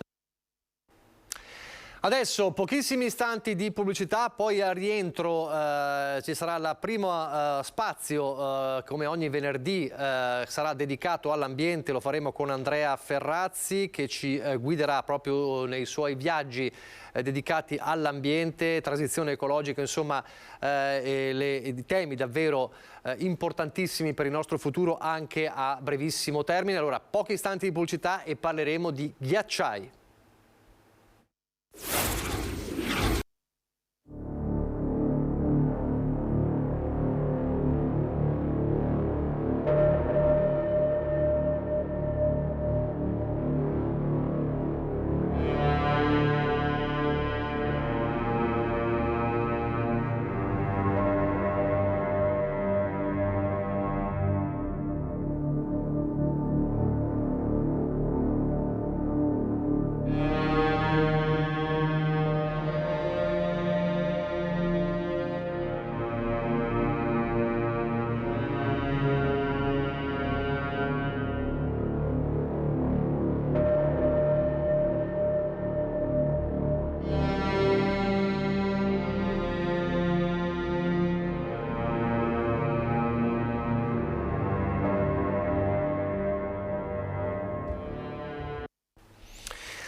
Allora rieccoci in diretta. Queste immagini impressionanti, questo che viene definito in gergo time lapse, ci introduce in uno spazio dedicato all'ambiente, uno spazio che inizia oggi e che ci terrà compagnia ogni venerdì proprio all'1 per parlare di ambiente, per parlare di transizione ecologica, per parlare di tutto quello che ci riguarda da vicino, con temi che possono spesso a volte sembrarci lontani, non così i ghiacciai, ma che invece sono molto vicini, perché quando parliamo di bollette ricordatevi che parliamo di ambiente e parliamo di energia e parliamo anche delle nostre tasche. Allora, come aveva annunciato la settimana scorsa, era in collegamento con la nostra Anna De Roberto, è qui per iniziare questo spazio che ci terrà, come dicevo, compagnia ogni venerdì all'1 per parlare di ambiente, transizione ecologica, futuro legato proprio a questo. Andrea Ferrazzi, buongiorno. Buongiorno a lei, buongiorno a tutti. Presidente della neonata Associazione per Persone, Ecologia e Reti,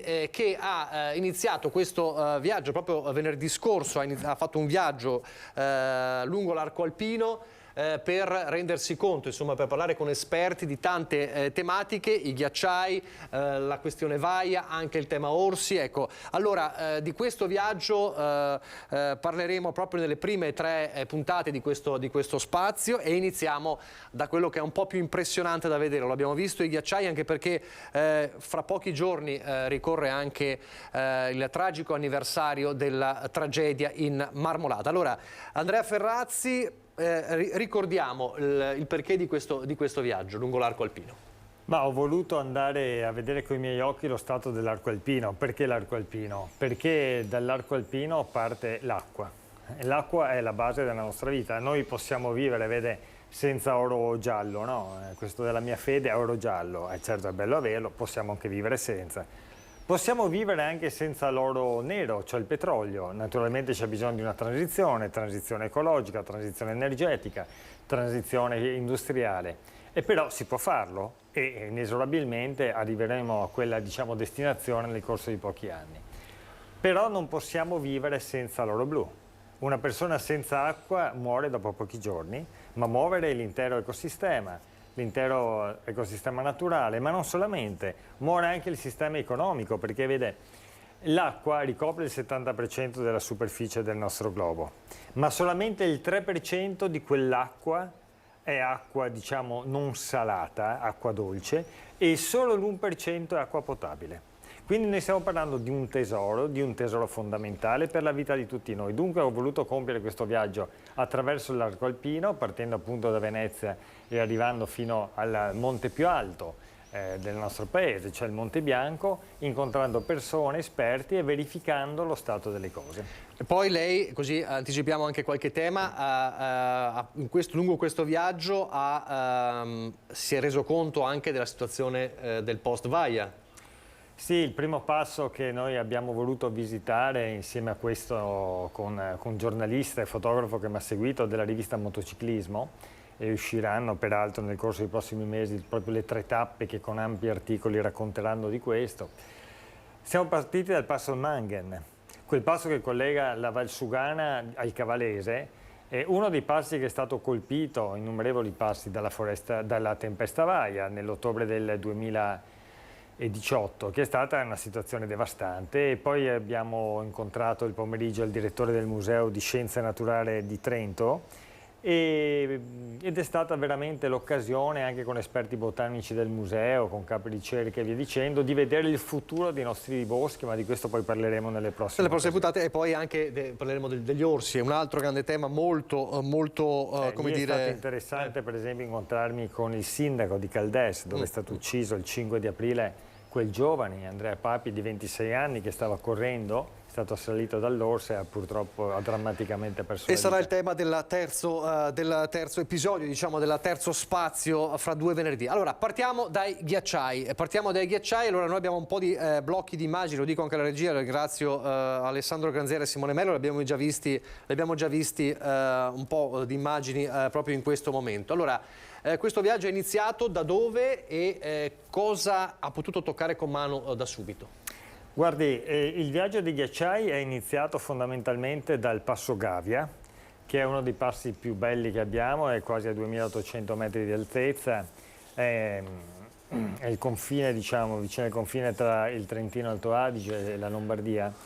Ed è stata l'occasione per vedere e toccare con mano davvero la situazione. Ci sono delle foto per esempio che fanno vedere la fauna, lo spettacolo della fauna, lo spettacolo della flora, questo immenso patrimonio naturalistico che abbiamo nell'arco alpino, questa biodiversità, questi diversi ecosistemi che fanno di questo arco alpino un unicum e poi è tutta la ricchezza di tutta la pianura padana e non solo. Poi abbiamo continuato col Passo dello Stelvio e poi dove siamo andati? Siamo andati in Svizzera, attraversandola tutta da est ad ovest, e siamo andati per esempio nei 2 passi da dove nascono i 2 grandi fiumi, il Reno e il Rodano. Siamo andati nel passo dell'Oberalp, passando prima per l'Ofen, l'Albula, il Flims, e poi siamo andati sul passo della Furca. Il Reno e il Rodano sono i 2 grandi fiumi, 2 tra i più grandi fiumi d'Europa, che ne partono appunto dall'arco alpino. Il Reno poi attraversa tutta la Germania, i Paesi Bassi, e quindi sfocia appunto nel Mare del Nord, e il Rodano è l'immissario del lago di Ginevra, e poi anche l'emissario, e poi sfocia appunto nel Mediterraneo. È stato drammatico constatare con i nostri occhi che la situazione dei ghiacciai da cui questi fiumi partono è drammatica. Ora, è irreversibile? Voi avete messo il titolo inesorabile? Io credo non sia inesorabile, però per far sì che la situazione non sia inesorabile bisogna capire davvero qual è la situazione, senza allarmismi, ma conoscendo i fatti, perché è solo conoscendo i fatti che possiamo intervenire. Allora, quali sono i fatti da cui partire? I fatti sono che la situazione dei ghiacciai è allarmante. E vede, se noi volessimo nell'arco alpino avere la stessa temperatura media annua del 1970, dovremmo salire di 300 metri di quota. Questo in 50 anni, Di 300 metri? 300 metri di quota, il che vuol dire che tutti gli animali e le vegetazioni sono sottoposti a quelli che si chiamano lo shock termico, lo stress termico, cioè sono costretti per mantenersi in vita a salire gradualmente. La flora, per esempio, dell'arco alpino, nel corso di decenni, a seconda della tipologia delle piante stesse, in un decennio deve salire dai 40 cm ai 4 metri. Ma lo stesso gli animali. Ma qual è il problema? Il problema è che man mano che salgono si riducono anche le possibilità, perché i monti si stringono, i prati sono sempre più ristretti e poi ci sono le cime dove vanno, volano, non possono volare, gli animali di terra. Quindi davvero stiamo rischiando di compromettere tutto il patrimonio faunistico e il patrimonio floreale e tutto il patrimonio naturalistico che abbiamo. Poi abbiamo visitato... Ecco, questa immagine qui mi incuriosisce, me la può descrivere? Beh, guardi, questo è il ghiacciaio della Brenva, che è diciamo proprio appena sopra Courmayeur, andando verso sud. Questo è il massiccio del Monte Bianco e qui inizia la Val Vení. Vede quella chiesa lì in sotto? Sì. Quella chiesa lì sotto era a livello del ghiacciaio qualche tempo fa. Era a livello del ghiacciaio? Mentre ora il livello del ghiacciaio è nella linea orizzontale lì in alto. E i cittadini di Courmayeur hanno costruito quella chiesa a difesa dell'abitato, perché il ghiacciaio stava, diciamo, inesorabilmente quello sì scendendo e avevano il terrore che avrebbe distrutto le case, occupato gli spazi. Guardi adesso in che situazione siamo. Guardi di quanto è arretrato. 85 metri all'anno di arretramento. 85 metri in 10 anni di arretramento da parecchi decenni e infatti la distanza, come lei può vedere, sono centinaia e centinaia di metri. Tenga conto che questo ghiacciaio, la parte mediana, non c'è più. Quindi il ghiacciaio che sta a settentrione è del tutto staccato da quello che sta a meridione, quindi quella parte meridionale sarà destinata inesorabilmente a morire. Tenga conto che la Val d'Aosta da sola possiede il 36% dei ghiacciai di tutto il nostro paese. Ebbene, nel 1999 i ghiacciai in Val d'Aosta erano 216, dopo 21 anni, nel 2020, sono diventati 189.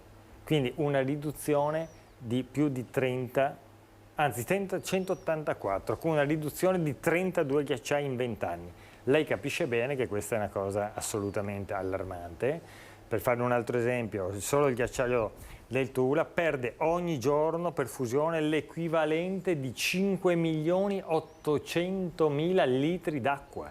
Stiamo parlando di una situazione assolutamente allarmante e bisogna farvi fronte. Questa è una mia visita che ho fatto l'anno scorso, guidato dalle guide alpine. Siamo saliti su un elicottero con la Commissione parlamentare dell'ambiente del Senato e lì abbiamo potuto constatare davvero la peraltro, tragicità. come vedete, questa time lapse parla di 2 anni, 2019-2021, cioè quella fine di quel ghiacciaio, quell'agonia di quel ghiacciaio non è di centinaia di anni o di decenni, ma di due anni. Questa dunque è lo stato dell'arte. Anche queste sono immagini del suo viaggio dell'anno scorso, se non sbaglio. Sì, questa era una mostra che è stata fatta nel castello di Barde e organizzata proprio per far vedere plasticamente, con foto comparate nella stessa stagione, a distanza di 10, 20, 30, 40, 90, 100 anni, la situazione dei ghiacciai.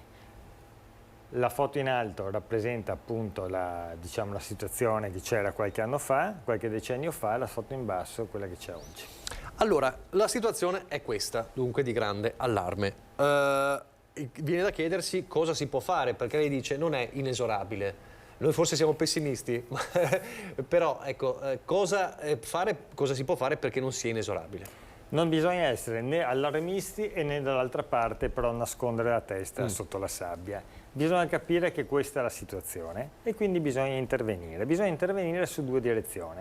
Si dice, insomma, per usare poi un linguaggio semplice, nella mitigazione e nell'adattamento. Cosa vuol dire mitigazione? Vuol dire che l'aumento della temperatura della nostra atmosfera deriva dall'emissione nella stessa di gas climalteranti che appunto modificano il clima strutturalmente. Allora bisogna ridurre le emissioni e non solamente ridurle, bisogna progressivamente azzerarle, tanto che sia a livello internazionale, Nazioni Unite, che dell'Unione Europea, si è raggiunto un equilibrio dicendo entro il 2050 bisogna avere emissioni di gas nocive pari a zero, quelle nette diciamo, in modo tale da evitare l'innalzamento della temperatura. Contemporaneamente però dobbiamo anche prendere atto che ormai il cambiamento climatico è strutturale, non è di passaggio. Il cambiamento climatico ha occupato i nostri spazi, ha occupato le nostre città, ha occupato i nostri ghiacciai, le nostre campagne, le nostre abitudini. E allora bisogna adattare, appunto politiche adattive, il nostro territorio a una situazione, ma anche meteorologica, che è totalmente cambiata. Perché vede, noi passeremo velocemente, e lo stiamo già vedendo, da momenti di grandi siccità a momenti di precipitazione e bombe d'acqua che producono poi le esondazioni. L'abbiamo visto in Emilia Romagna, a maggio. In maggio all'inizio la situazione era talmente drammatica, si ricorda il Po, da aver indotto il governo a individuare la figura di un commissario straordinario per la siccità, e 15 giorni dopo abbiamo avuto le bombe d'acqua che hanno devastato intere città e interi territori. Ecco, dobbiamo lavorare all'interno di questa situazione. Gli esperti con cui lei ha parlato, come li ha trovati? Cosa dicono? Ma gli esperti sono molto preoccupati. Sono preoccupati i docenti universitari, i ricercatori, gli scienziati a livello internazionale che da innumerevoli anni mi stanno raccontando questo. Lei prima ha citato ciò che è avvenuto nel ghiacciaio della Marmolada, uno dei pochissimi che abbiamo, no? Nelle Alpi, diciamo, orientali. L'anno scorso non è stata una slavina, per la prima volta proprio è collassato il ghiacciaio stesso, provocando quel disastro anche di vite umane che purtroppo abbiamo visto. Quel giorno io ero appena atterrato a Berlino quando è arrivata la notizia e stavo per andare a incontrare gli esperti tedeschi e anche il governo tedesco esattamente sul cambiamento climatico. Ed ero appena tornato dalla missione in Val d'Aosta durante la quale avevamo lanciato per l'ennesima volta questo pericolo, questo SS. Allora, che il cambiamento climatico sia in corso è evidente, noi dobbiamo intervenire immediatamente. Prima le dicevo, lo scontro è anche tra i sistemi, tra le economie. Abbiamo visto l'anno scorso, no? Il Veneto che voleva l'acqua e il Trentino che la cedeva. Certo. La Val d'Aosta e la Lombardia che nella catena montuosa trattengono l'acqua, e le risaie del Pavese piuttosto che diciamo del Vercellese che invece vogliono acqua. Cioè l'assenza dell'acqua, la scarsità d'acqua, comporterà delle crisi strutturali di sistema e allora dobbiamo intervenire immediatamente. Allora, lei ha visto la situazione di adesso. Quali sono, da quello che ha potuto capire, le previsioni di questo anno, di questa annata? Cioè sarà una replica di quello che è successo l'anno scorso, non dico della Marmolada, ma in generale a livello climatologico, non so se si dice così, oppure cioè, si va verso quel cambiamento strutturato come diceva lei? Ci si potrebbe attendere altri mutamenti improvvisi che non possiamo prevedere? Beh, che il cambiamento, che l'aumento della temperatura media sia costante ormai a livello generale, globale, è evidente, ed è per questo che bisogna intervenire a livello generale con politiche internazionali e nazionali, sapendo che poi le politiche internazionali sono anche la somma dei comportamenti dei singoli paesi e sapendo però contemporaneamente che il clima non ha dei confini.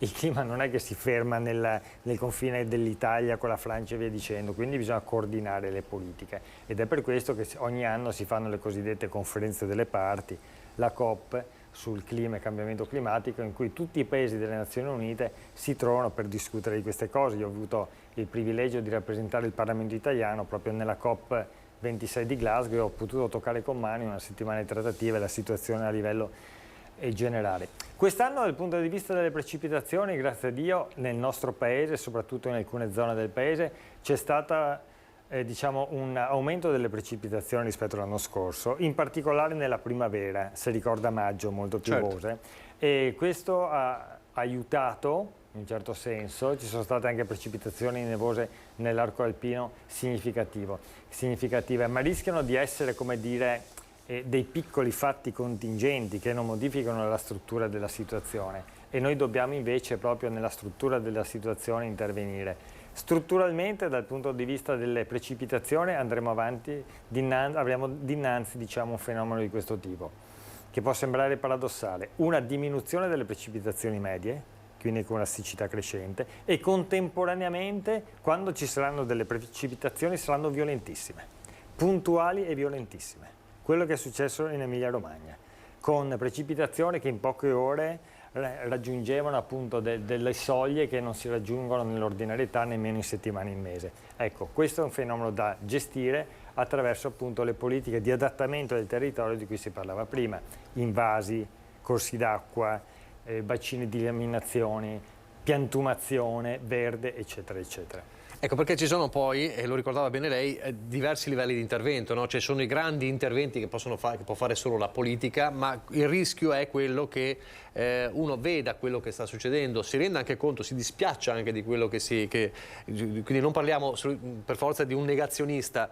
Uno vede il problema e dice, ma io cosa posso fare? Ci sono tanti telespettatori che ci stanno seguendo, ecco, potrebbero dire, cosa possiamo fare di fronte a una situazione del genere in cui io non posso fare nulla, invece si può fare qualcosa. Anche le aziende, perché poi lo ha detto spesso lei, giustamente, forse le aziende, le imprese sono più avanti sulla transizione ecologica della politica, la politica viene sempre un po' alla fine, no? Beh, la politica che ricorre solamente al consenso di oggi non fa il bene della nostra nazione, no? E poi c'è la politica che invece guarda avanti e c'è la politica, come dice lei, che invece si rende conto che il mondo dell'economia in molti settori è molto più avanti. E ormai la sostenibilità è un concetto proprio delle grandi aziende, e lo sarà sempre di più. Accanto al bilancio ordinario, quello di stato patrimoniale, conto economico, quindi degli elementi economici finanziari, per norma a livello europeo, i 27 paesi devono, all'interno dei 27 paesi, un ampio raggio ormai di ventaglio di imprese devono scrivere ogni anno anche il bilancio di sostenibilità, l'impronta ecologica, cosa fanno per diminuire le emissioni, cosa fanno non solamente loro stesse, ma cosa fanno in tutto il ciclo produttivo, la catena del valore, come si dice, cioè dal fornitore al cliente finale. E quindi le aziende sono avanti. Lei tenga presente, per esempio, che BlackRock, che è uno dei più grandi finanziatori a livello mondiale del capitale di rischio, cioè entra nel capitale delle imprese, già da anni entra solo nel capitale di rischio delle imprese che investono nel green. Ma ormai se un'azienda non investe nel green, non fa politiche di sostenibilità, non ha nemmeno i finanziamenti delle banche, che selettivamente investono solamente nelle aziende green. Peugeot ha già deciso che anticiperà la normativa dell'Unione Europea, che prevede la normativa che dal 2035 non possono essere più immatricolate automobili e furgoni a motore endotermico, cioè benzina, gas, gasolio, eccetera, dicendo che già dal 2030 venderà solamente auto ad impatto carbonico zero. Ma lo stesso la Volkswagen dal 2024 smetterà la progettazione di nuove auto di quella dimensione, con quelle caratteristiche, cioè appunto, come dice lei, essere per la transizione, investire nella transizione non è solamente una politica, diciamo, ecologica, una politica, diciamo, di responsabilità morale, etica e civile, è anche conveniente dal punto di vista economico. E i cittadini possono fare tantissimo, la gestione a casa. Possiamo fare tantissimo anche nella progettazione, ma le sembra normale che noi abbiamo solo l'1% dell'acqua a livello complessivo che è acqua potabile e la usiamo per gli sciacquoni e non raccogliamo invece l'acqua piovana? Oppure non facciamo come in alcune città del Giappone, che l'acqua che usiamo per lavarci le mani al lavandino viene recuperata per lo sciacquone. Ecco, bisogna investire nei comportamenti privati e negli investimenti di grandi e piccole dimensioni in questa direzione. Quindi intervento della politica a livello anche sovranazionale, direi, perché questo è l'elemento, e intervento anche di ognuno di noi. Mi pare di capire comunque che il grande nemico da abbattere è quello del riscaldamento, e su quello non c'è verso di uscire da questa lotta, no? Quella è la vera sfida a livello internazionale, vede, ormai è di ogni evidenza che questo è l'elemento che unisce tutti i paesi del mondo. Io ho rappresentato il nostro Parlamento anche nella conferenza dei parlamenti del mondo dell'ONU sul cambiamento climatico e ho visto come veramente questo sia il tema che colpisce tutti, dai paesi ricchi a quelli poveri, non solamente i ricchi che emettono, ma anche i paesi poveri che subiscono le emissioni già emesse, perché vede, a livello generale la presenza di questi gas in atmosfera c'è da decenni, Quello che noi abbiamo prodotto come Occidente nel corso dei decenni precedenti c'è ancora, abbiamo una responsabilità, dobbiamo intervenire per eliminare le emissioni nuove e anche per assorbirle quelle presenti, e per esempio da questo punto di vista la piantumazione degli alberi è fondamentale, non è una barzelletta, non è una battuta, il verde salva la vita, il verde è vita e salva la vita. E questo lo vediamo anche nelle esondazioni, vede? Perché nel momento in cui i nostri fiumi abbiamo eliminato tutta la vegetazione, che fa quell'effetto che gli specialisti chiamano effetto spugna, no? Cioè quando c'è l'esondazione assorbe l'acqua in eccesso e poi gradualmente durante la siccità la cede, appunto con gradualità.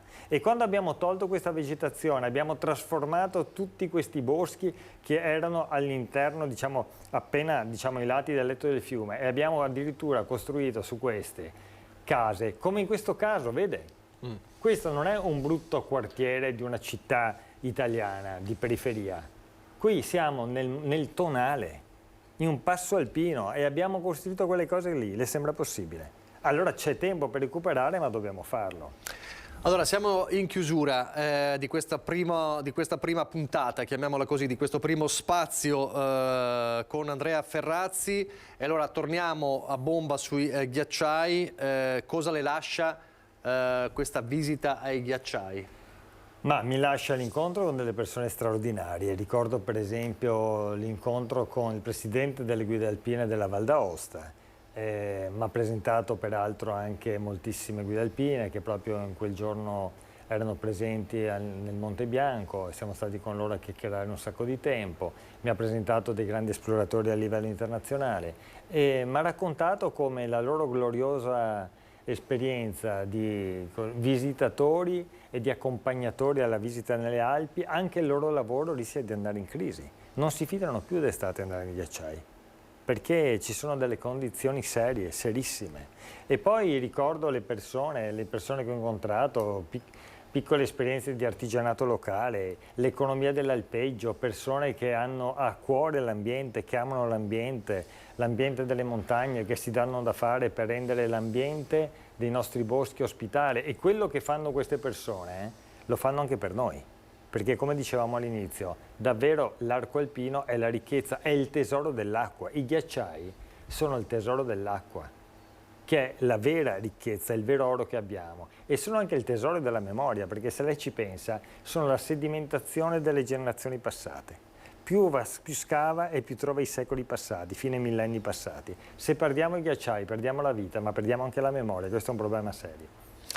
Grazie allora, grazie ad Andrea Ferrazzi per averci tenuto compagnia in questa prima puntata dello spazio dedicato ambiente, a transizione, insomma al futuro, al nostro futuro. Allora ci rivediamo venerdì prossimo, sempre alle 13, e parleremo di Post Vaia, andremo a vedere proprio cosa c'è ancora lì. Parleremo di Post Vaia e quindi parleremo molto del Veneto, in particolare della provincia di Belluno, che è stata all'interno di quella tempesta micidiale la provincia più gravemente colpita. Benissimo, allora con Andrea Ferrazzi ci vediamo venerdì prossimo. Allora do indicazione alla regia, io direi, così come abbiamo aperto questo spazio, rifacciamo vedere quella timelapse sperando che qualcosa cambi, che di non dover rivedere davvero questa scena che davvero mette i brividi. La rifacciamo rivedere, poi a proposito di tempo vediamo le previsioni del tempo, la pubblicità e poi apriamo la pagina politica. Allora rivediamo, saluto Andrea Ferrazzi, fra poco di nuovo in diretta. Grazie a lei, grazie a tutti.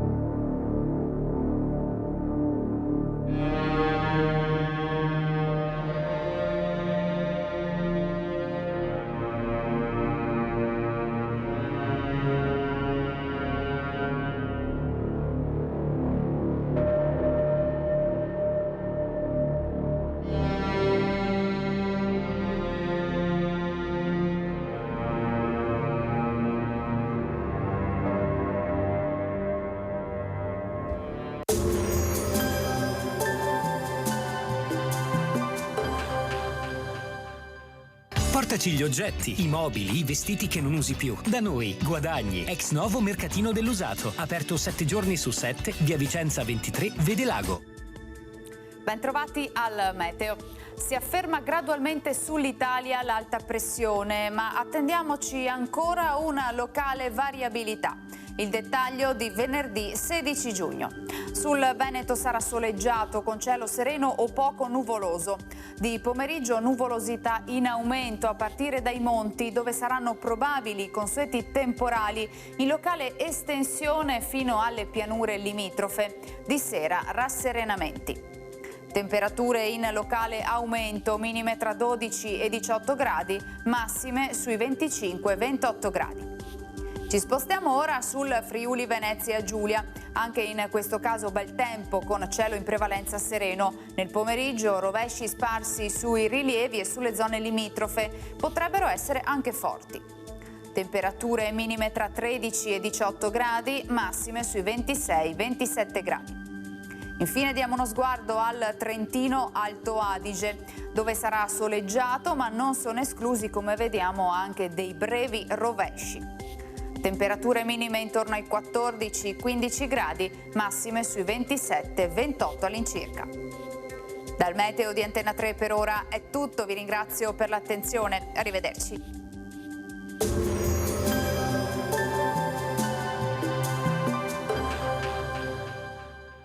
Portaci gli oggetti, i mobili, i vestiti che non usi più. Da noi, guadagni. Ex novo mercatino dell'usato. Aperto 7 giorni su 7, via Vicenza 23, Vedelago.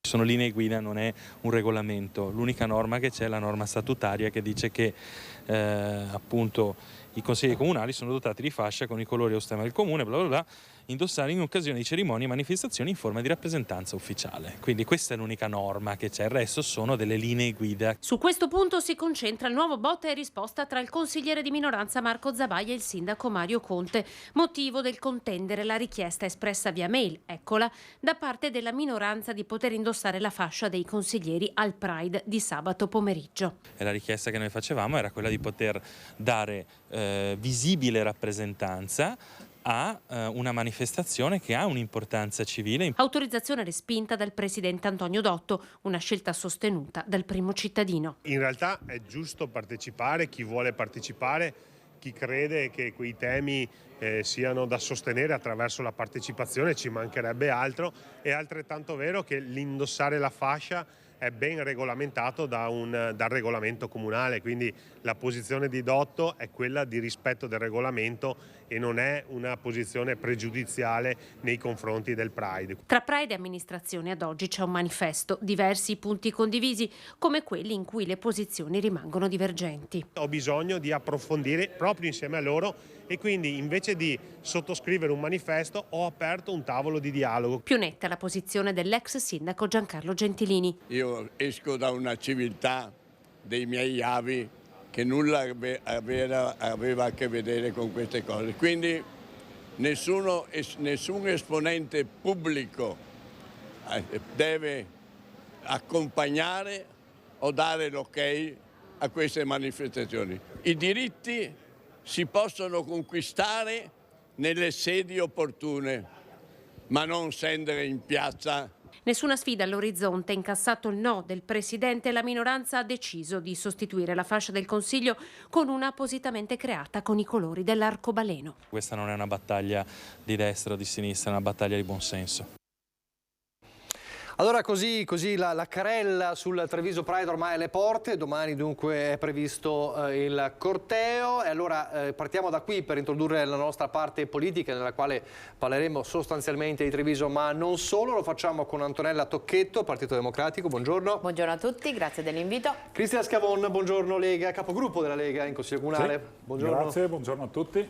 Allora, non riesce a non dividere un po' questa vicenda. Tocchetto, parto da lei. Come la vede? Allora, non ci aiuta, diciamo così, un precedente perché anche la giunta Manildo e quindi il sindaco Manildo, è nostra espressione, all'epoca del Pride non autorizzò alcune cose e quindi è un precedente che può essere mal interpretato. Ecco, è bene chiarire ai telespettatori che la fascia di cui si parla non è quella di sindaco, ma quella del Consiglio Comunale, e penso che in tutta Italia solo il Comune di Treviso o pochi altri dotino i propri consiglieri della fascia bianco-celeste. Era una disposizione di tanti anni fa che io condivido. Allora, poiché non è stata autorizzata, perché se si interpreta il regolamento è chiaro, ci sono delle apposite manifestazioni, però aggiungo che non c'è una sanzione, per cui volendo si potrebbe anche utilizzare, e l'escamotage di trovare un'altra soluzione anche per non essere troppo divisivi. Quindi ci sarà un'altra fascia che riporterà i colori del Pride e che i consiglieri che parteciperanno potranno indossare. Io però penso che domani sia molto importante intanto che ci siano molte persone che vi partecipino, e sono certa, e lo dico proprio chiaramente perché non ci siano equivoci, che non sarà un corteo carnavalata come molti del centrodestra vogliono far passare, ma è un corteo dove si parlerà e si porterà avanti la questione dei diritti, in particolare la registrazione dei figli nati da coppie omogenitoriali, cioè dello stesso sesso, che vedono Roma, Padova e probabilmente a breve Vicenza, dove tali iscrizioni si possono fare. A Treviso non si possono fare, è un argomento in questo momento qua divisivo da una parte e dall'altro lato invece importante, perché vanno date delle soluzioni giuridiche a una richiesta giuridica di queste coppie, e quindi speriamo che ci sia un'apertura da parte dell'amministrazione, apertura che anche dall'intervista adesso di Mario Conte in pratica c'è, perché con il Pride non è solo una sfilata, ma è stato presentato anche un protocollo con 10 punti sui quali, come ha detto adesso il sindaco Conte, in alcuni è d'accordo, in altri vuole avere un confronto aperto, e sul confronto aperto penso che sia una buona partenza.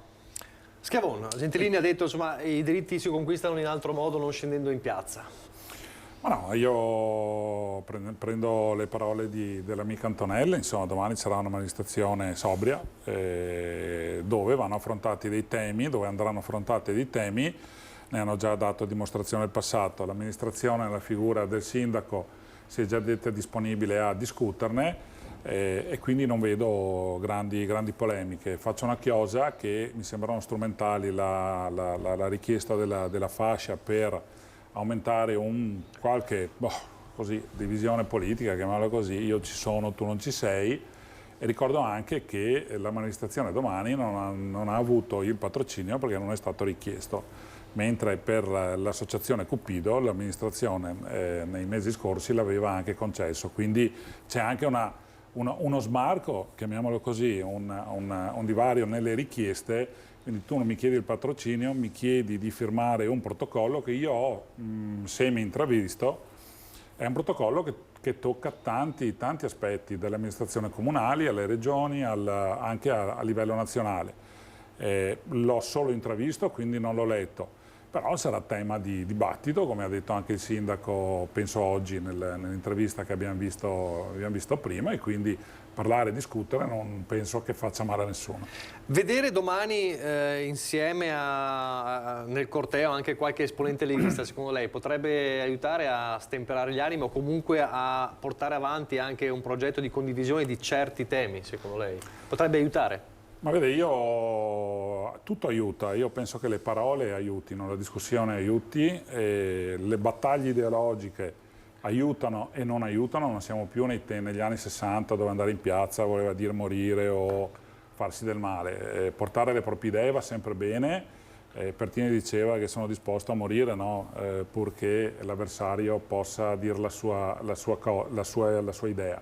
Ricordo anche comunque che il Veneto amministrato dalla Lega con il governatore Zaia sta aprendo anche il centro per il cambio sesso, quindi vuol dire che non siamo proprio così bigotti. Ci sono delle richieste, a mio avviso, che possono essere legittimate, altre che secondo me sono forse un po' troppo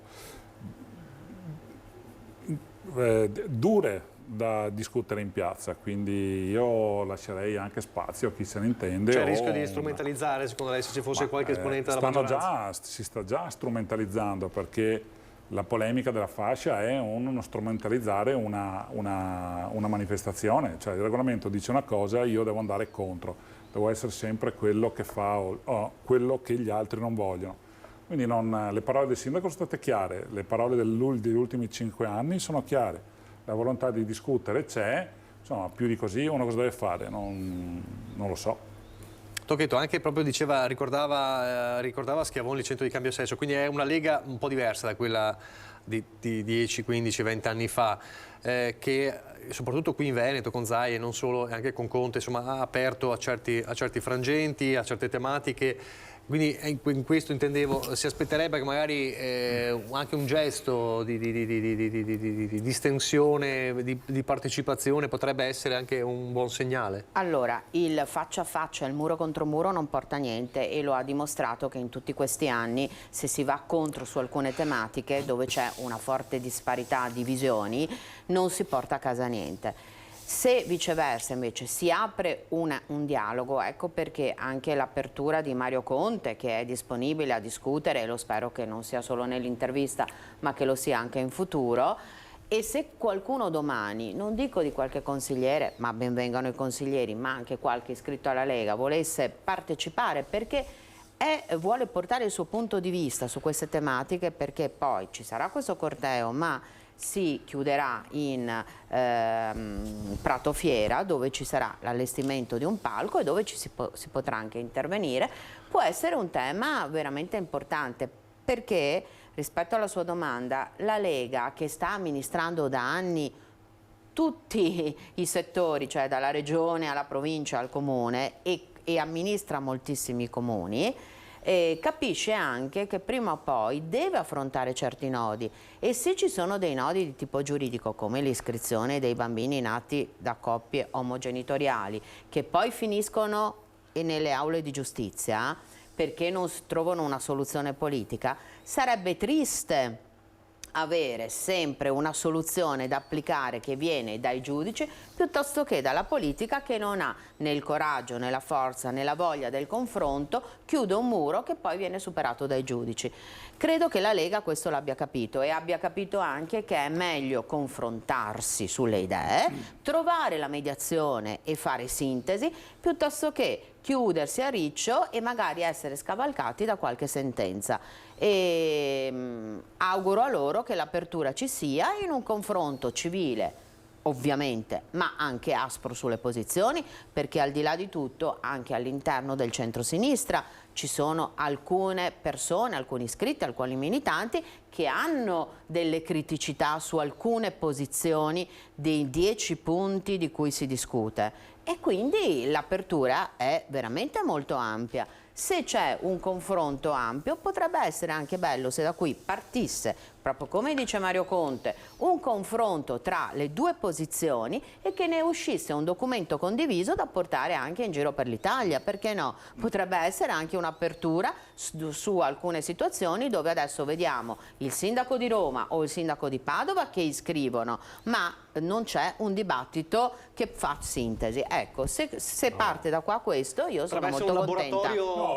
Nazionale. Ma a me fa piacere che Antonella dica che la Lega accoglie, insomma, sta andando verso una direzione giusta. Mi viene da sorridere perché il PD a livello nazionale, che poteva essere colui che tagliava la testa al toro, non ha mai preso in considerazione tutta una serie di norme legislative. No, l'ha fatto con alcune proposte di legge che non sono passate. Non è locale, ma deve essere normato a livello nazionale. Il DDL Zan Quindi, ha avuto delle difficoltà. Negli ultimi 20 anni, viva Dio, anche il PD forse non ha capito la strada che doveva perseguire. Quindi insomma, prima di dire uno o no, è la società nel suo complesso che deve capire e deve affrontare l'argomento in maniera serio e sereno, insomma. Comunque il DDL Zan aveva alcune proposte, certo non sono passate, però è un'apertura di dialogo molto ampia che da qui a poco tempo sicuramente sarà necessario affrontare, sia dal punto di vista politico sia dal punto di vista giuridico, perché alla fine poi la sentenza le fanno i giudici e i sindaci le devono applicare. Forse perché si chiede troppo. Il DDL Zan chiedeva troppe cose. Ma no, nel suo complesso, anche il manifesto che io, ripeto, non ho letto nella sua completezza, chiede molto, chiede tante cose, lo chiede ai comuni, lo chiede... Poi permettetemi, io alcune cose le ho semilette, quindi non vorrei fare delle figuracce, però non si possono chiedere, c'è un foglio di 17 pagine, un protocollo di 17 pagine. A mio avviso ci sono dei temi che hanno un senso, altri temi che possono essere affrontati in un secondo momento. E non chiedo 100 per avere uno, perché se questa è la filosofia non si va da nessuna parte, non bisogna fare lo scontro su questo, perché se si chiede uno ci pensa, si discute, si verifica, ma se io chiedo 100 ci sono degli aspetti che danno e fanno perplessità non a me ma a gran parte della società. Beh, aiuto un attimo il collega Schiavon, che sicuramente è divisivo, ma lo dicevo anche prima, anche nell'ambito di un centrosinistra, i centristi ad esempio hanno qualche perplessità, ma anche all'interno del Partito Democratico sulla gestazione per altri, quello è un punto sicuramente molto divisivo, che potrebbe aprire un bel confronto. Se questo diventasse giustamente un laboratorio, io ne sarei ben contenta in temi molto complicati dove è giusto però affrontarli. Che mi vede contrario.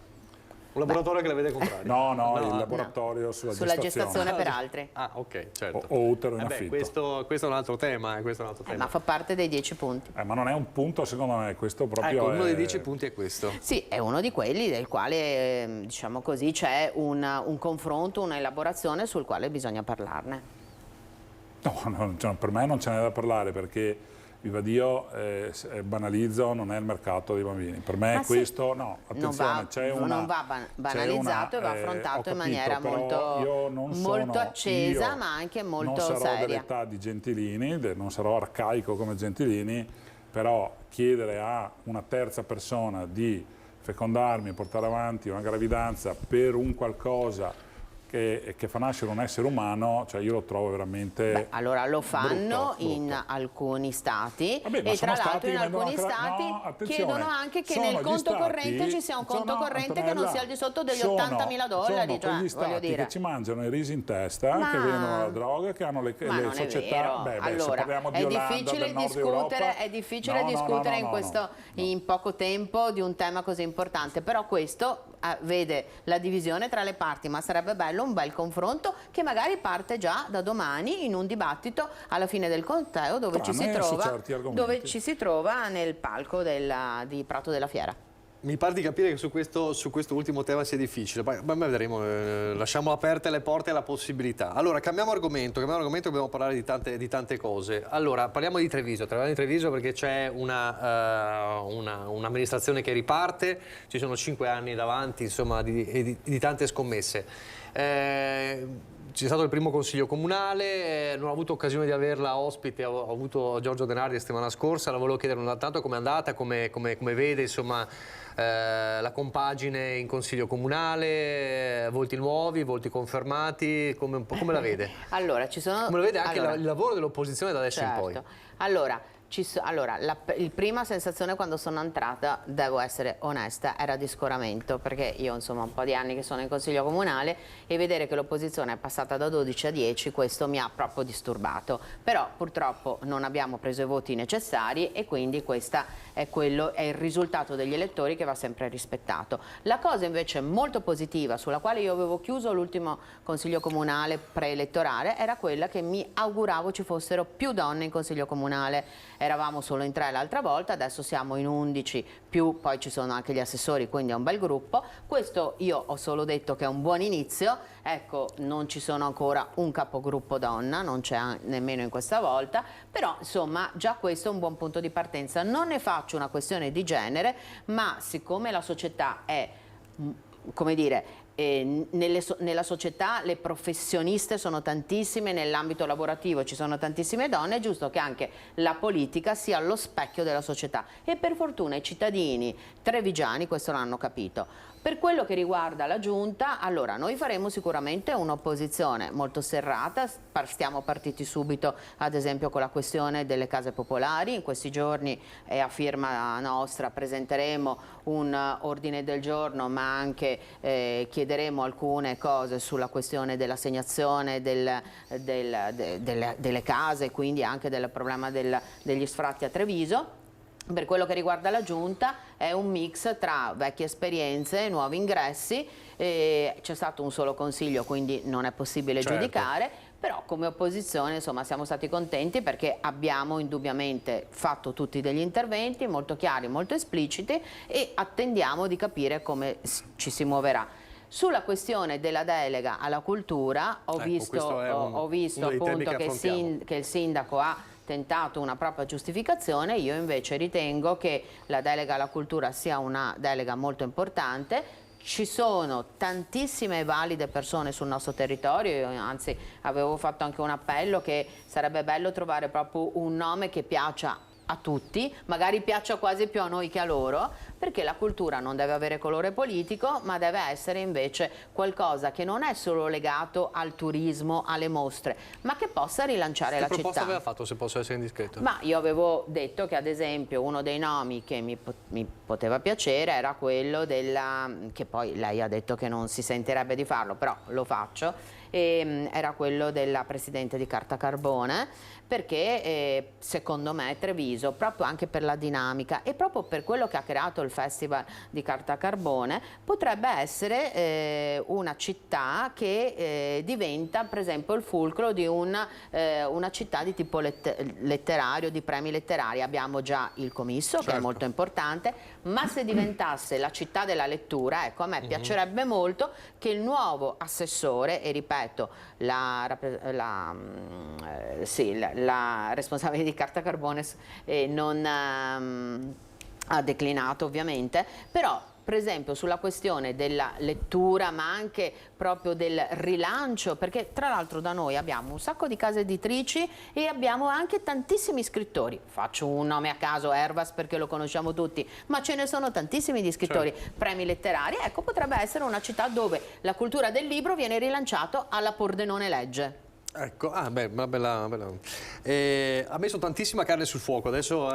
più. Adesso hai chiesto di 5 anni, siamo già arrivati a 3 anni di mandato. Allora, però prima di sentire Schiavon vorrei partire proprio anche su questo. La faccio litigare subito. Quando le diceva ci voleva forse un capogruppo donna, quindi era meglio Carlotta Bazza o lei come capogruppo? Beh, insomma, subito. Allora, sono stata io, tra l'altro, nella riunione nostra a proporre e a riconfermare Stefano Pelloni perché è stato molto bravo e secondo me, proprio per la sua esperienza, sarebbe stato giusto. Poi, se avessimo scelto una donna, non sarebbe stato negativo, anzi, però non c'è solo il Partito Democratico, ci sono tutti gli altri partiti, al di là del Partito Democratico anche gli altri, visto che non hanno nominato nessuna donna, per cui alla fine insomma sarebbe bello che ci fosse anche un capogruppo donna. Capogruppo invece della Lega è Cristian Schiavon, che non è una donna, così torniamo a parlare del Treviso Pride. No, allora... Ti tolgo subito togliamo subito la testa al toro. Abbiamo parlato della Giunta. Se l'aspettava di non essere più nella squadra?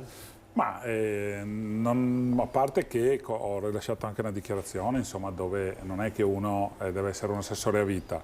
Io ho fatto personalmente un buon risultato, insomma, ma le logiche delle premialità, insomma, mi hanno visto arrivare terzo. Prima di me il navigato Barbisan e il secondo navigato Zampese, quindi onore loro che hanno fatto un risultato migliore del mio, e la decisione del sindaco, insomma, certo un po' di amarezza la può lasciare, però insomma non vedo nessun tipo di problema, sono qui, esperienza nuova anche per me da consigliere e da capogruppo, e in questi 5 anni insomma il mio apporto alla struttura, alla giunta, all'assessore Riccardo, di cui siamo molto amici, al sindaco e a chiunque, ben venga, insomma. Permetto di dire poi che la cultura a Treviso in questo momento il sindaco ha detto che è un attimo in stand-by, quindi non ho la possibilità di entrare nella sua testa e capire il suo pensiero. Però mi permetto di dire che negli ultimi 5 anni sono stati fatti dei passi in avanti per la cultura incredibili, che non vuol dire solo la manifestazione, per arrivare a fare la manifestazione o la fiera del libro o la giornata della lettura. C'è una visione, cosa che qualcuno ha contestato agli ultimi 5 anni. Secondo me la città ha avuto una visione in prospettiva 5-20 anni, che sono i prossimi, incredibili, perché io porto sempre dagli accordi con l'università che porteranno 6-8 mila studenti nuovi, e questo secondo me è cultura, perché poi lo studente vivrà la città, Abbiamo implementato il Museo Bailo, quindi è stata inaugurata la seconda ala del museo. Santa Caterina è stata finita e terminata, quindi per creare il volano alla cultura ci vuole anche la struttura. Poi, se questa amministrazione è quella che non ha fatto niente per la cultura, con grandi sacrifici abbiamo mantenuto il teatro, che è la prima fonte forse della cultura. Mi farebbe piacere che fosse sempre sold out, anche perché è un teatro bellissimo, è un teatro che può dare ancora di più e secondo me arriverà tutto un po' alla volta. Anche gli accordi che vengono fatti con l'aeroporto per il turismo, anche il turismo sta aumentando, quindi si sono gettate le basi per fare un castello meraviglioso nei prossimi anni. Dall'oggi al domani purtroppo solo Dio ha fatto il mondo in 3 giorni, quindi la visione c'è, la stazione sta andando avanti con la stazione delle Corriere Nuove, è tutto una visione che porterà secondo me anche benefici alla cultura nei prossimi anni, perché se abbiamo le basi ci costruiamo qualcosa, se invece non abbiamo le basi, perché se non abbiamo le aule, le strutture per ospitare i musei, le manifestazioni o quantomeno le letture, come diceva Antonella poco fa, insomma non è che puoi fare tutto in piazza. Anche a me piace molto la Fiera del Libro a Mantova, la ritengo veramente un'esperienza unica, però io sono sempre stato contrario, dopo mi taccio, a copiare quello che fanno gli altri. Secondo me l'identità di una città deve essere sacra e deve essere creato qualcosa di identitario, come solo Treviso può fare, come solo Pordenone può fare, solo come Mantova può fare. Altrimenti copiare si va a rischio di fare una brutta copia di una cosa bella. Quindi il tempo ci sarà. Ricordiamoci che in tutto questo, negli ultimi 5 anni, 2 anni e mezzo, li abbiamo passati 2 forse in maniera forte con la pandemia, che hanno rallentato certe dinamiche. Adesso insomma sono 5 anni di vita lineare.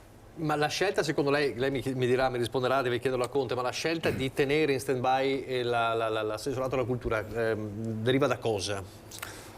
No, devo chiederlo ecco, gli ho dato la risposta. Non hanno trovato la donna giusta. No, adesso faccio una battuta, sta aspettando che vado a Casablanca e non hanno trovato la donna. Nel senso, il famoso ottavo superassessore sarà quindi... su quello? Il famoso ottavo superassessore sarà su quello? Beh, per una questione matematica, visto che io sono un matematico, il quarto assessore non può essere che una donna. Perché e sarà sulla cultura? Adesso non lo so cosa abbia in testa il sindaco, però si vuole vedere la normativa che prevede il 40% della giunta più il sindaco, 9 per 4 fa 36, quindi gli assessori donna devono essere 4, insomma non possono essere 3, quindi si arriverà a un nuovo assessore o assessora, anche qua vedi Antonella, per me va sempre bene assessore, poi c'è chi dice assessora, sindaca, quindi... Ma io sui nomi non ho che anche a me quando mi chiamano avvocata, cioè insomma io penso che vale la questione più deve essere di genere femminile. La denominazione. Visto che nel manifesto c'è scritto che uomo e donna deve sparire, un vice sindaco donna mi sarebbe molto piaciuto. Un vice sindaco donna. Ti promuovo. Allora, le posso chiedere, facciamo un attimo un passo indietro. Lei è stato assessore al bilancio in un periodo veramente difficile come quello della pandemia. Quanto è stato difficile davvero portare avanti la gestione del bilancio di una città come Treviso in 5 anni, 3 dei quali hanno avuto a che fare con la pandemia? Allora, tutto è iniziato, me lo ricordo benissimo, io ero in montagna con la mia famiglia e stavo tornando a casa, era l'8 marzo, era domenica 8 marzo. Nel ritorno ho detto, mamma mia, cosa sta succedendo? Cioè ci stanno chiudendo, sentivo la radio, sentivo i comunicati di Zaia.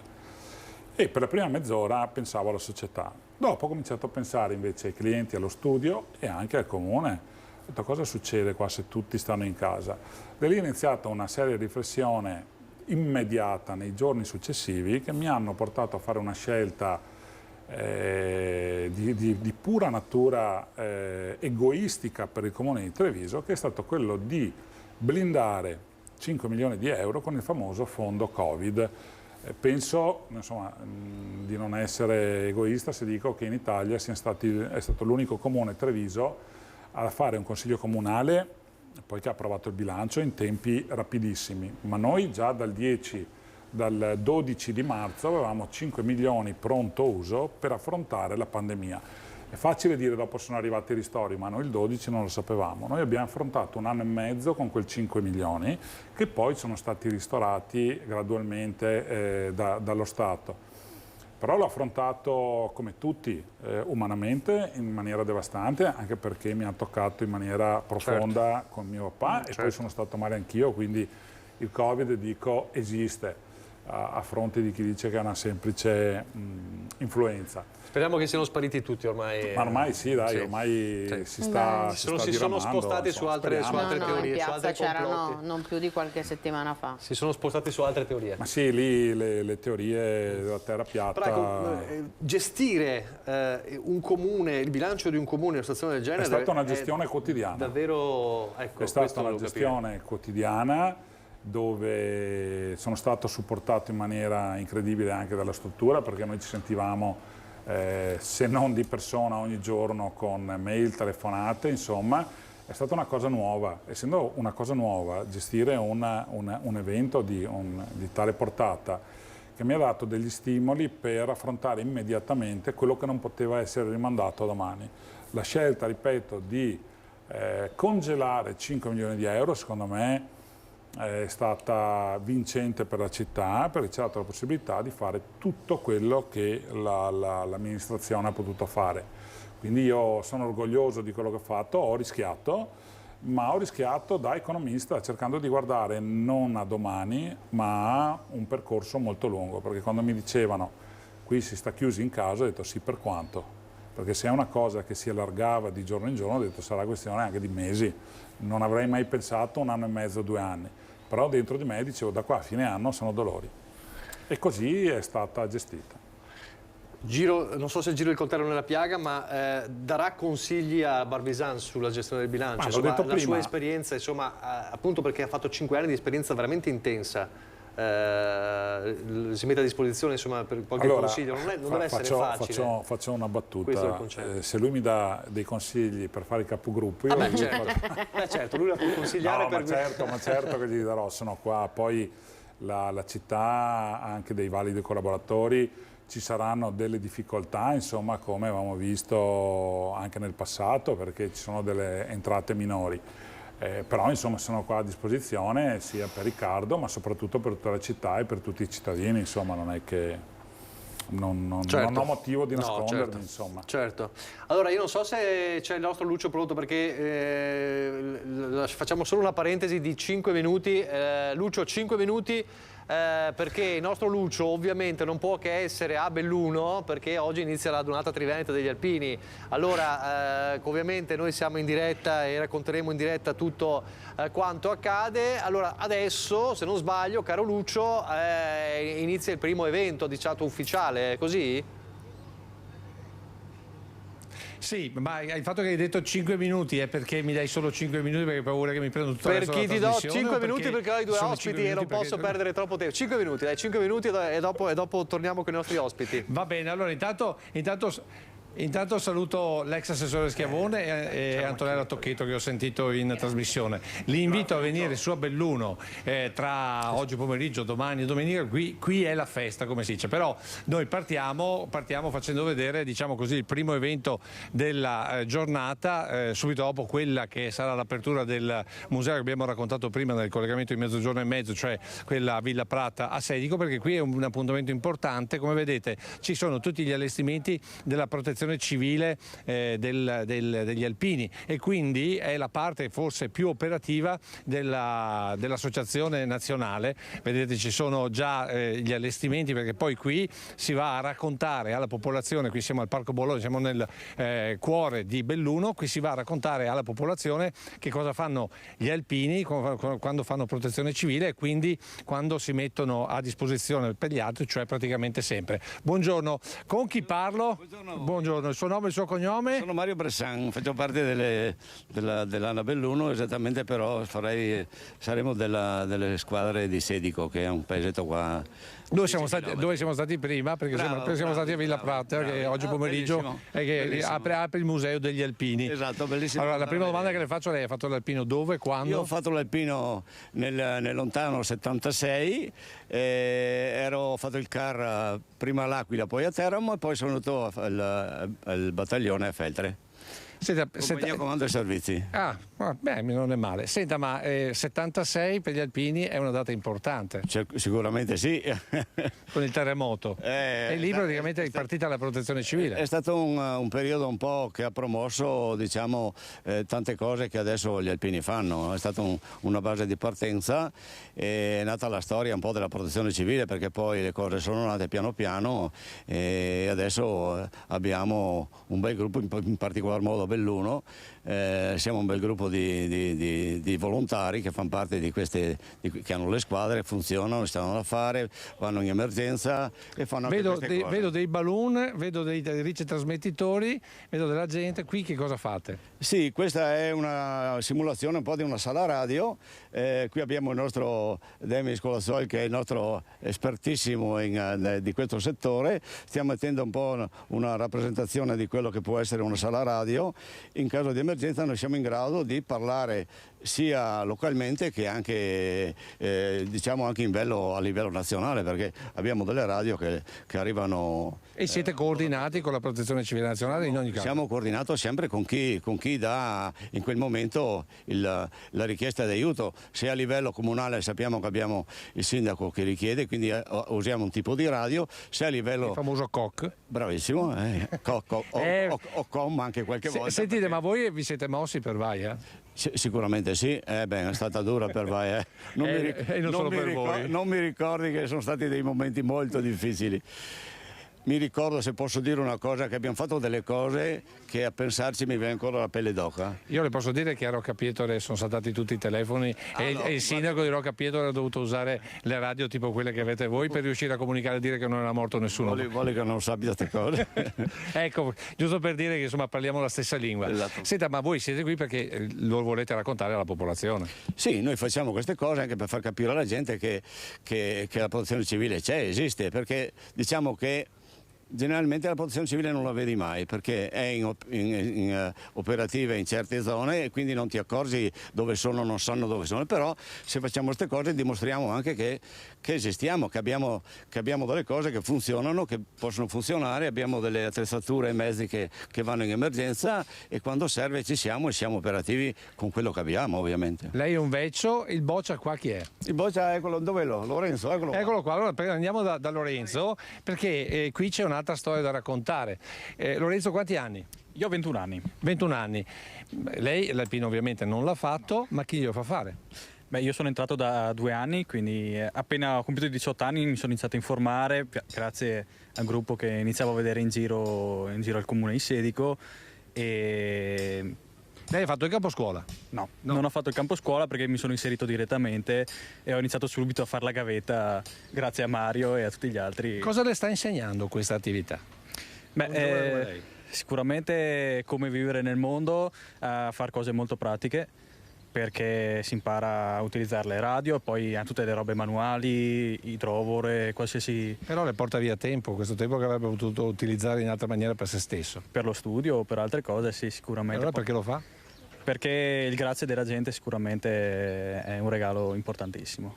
Ecco, questo era quello che volevo raccontarvi in questo secondo collegamento di oggi, perché oggi pomeriggio inaugurano questa cittadella che non è solo, grazie intanto a voi, dell'impianto di trasmissione, ma come vedete ci sono tutte le attività che fa la protezione civile, che fanno gli alpini della protezione civile e oggi appunto ci sarà l'apertura di questo, diciamo così, giardino, chiamiamolo così, di questo parco dedicato alla protezione civile che vi invito a visitare proprio per capire cosa c'è dietro un'azione, che può essere quella di Vaia, ma molte altre, insomma, ricordiamo anche la loro presenza nel terremoto e anche ultimamente le colonne che sono partite per andare in Romagna. Siamo stati a Faenza noi l'altro giorno e devo dirvi che quell'emergenza non è per niente rientrata, il fango è ancora molto alto, il sindaco di Faenza ha chiesto aiuto perché il fango tra l'altro si è rappreso e quindi è diventato una sorta di blocco che va portato via, altrimenti non cresce proprio assolutamente più niente. Comunque questo era quello che volevo raccontarvi in questo secondo collegamento di oggi. Vi do appuntamento questa sera nel corso dei telegiornali perché avremo molte altre cose da raccontarvi qui da Belluno in questa che è, diciamo così, l'anteprima della 2 giorni, perché poi il vero clou comincerà domani e poi domenica ovviamente ufficiali. Esatto. E poi domenica, esattamente. Se tu vuoi la linea te la ridò immediatamente. Perfetto, grazie mille, grazie a Lucio. Allora i prossimi collegamenti a partire dal telegiornale del Veneto. Allora andiamo velocemente in pubblicità e poi l'ultima parte della prima edizione.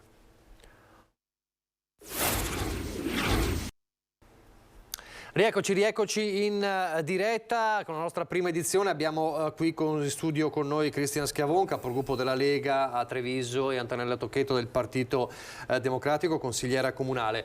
Un altro tema che volevo affrontare è, come dire, allocato nella città di Treviso per parlare di amministrazione anche la riforma della giustizia di Nordio, varata diciamo dal Consiglio dei Ministri, dovrà ovviamente passare il vaglio del Parlamento, però insomma già si discute e c'è un elemento cruciale tra i passi di questa riforma della giustizia, cioè l'abolizione dell'abuso d'ufficio. Il reato viene cancellato con un tratto di pena perché le modifiche introdotte negli anni non sono riuscite a colmare lo squilibrio tra la frequente contestazione di questo reato da parte delle procure e l'esito delle inchieste e dei processi che spesso si concludono con una sentenza di assoluzione. Allora, Schiavon, quanto è importante da amministratore questo passaggio? E le chiedo, l'allarme invece lanciato dall'antimafia qualche settimana fa, cioè l'abolizione dell'abuso d'ufficio favorirà la corruzione, è concreto, reale? Ma allora io sono favorevole, sono dell'idea che il ministro Nordio stia percorrendo una strada corretta. Delle mafie che aumenterà la corruzione non credo proprio, anche perché qui non si parla che l'indagine non venga più fatta, forse Antonella sarà più preparata di me nell'ambito giuridico.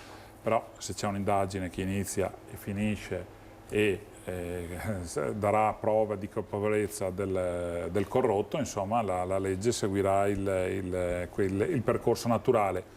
L'abuso d'ufficio molte volte era un'arma forse o una missiva o un modo per gambizzare, utilizziamo così in maniera anche superficiale gli amministratori.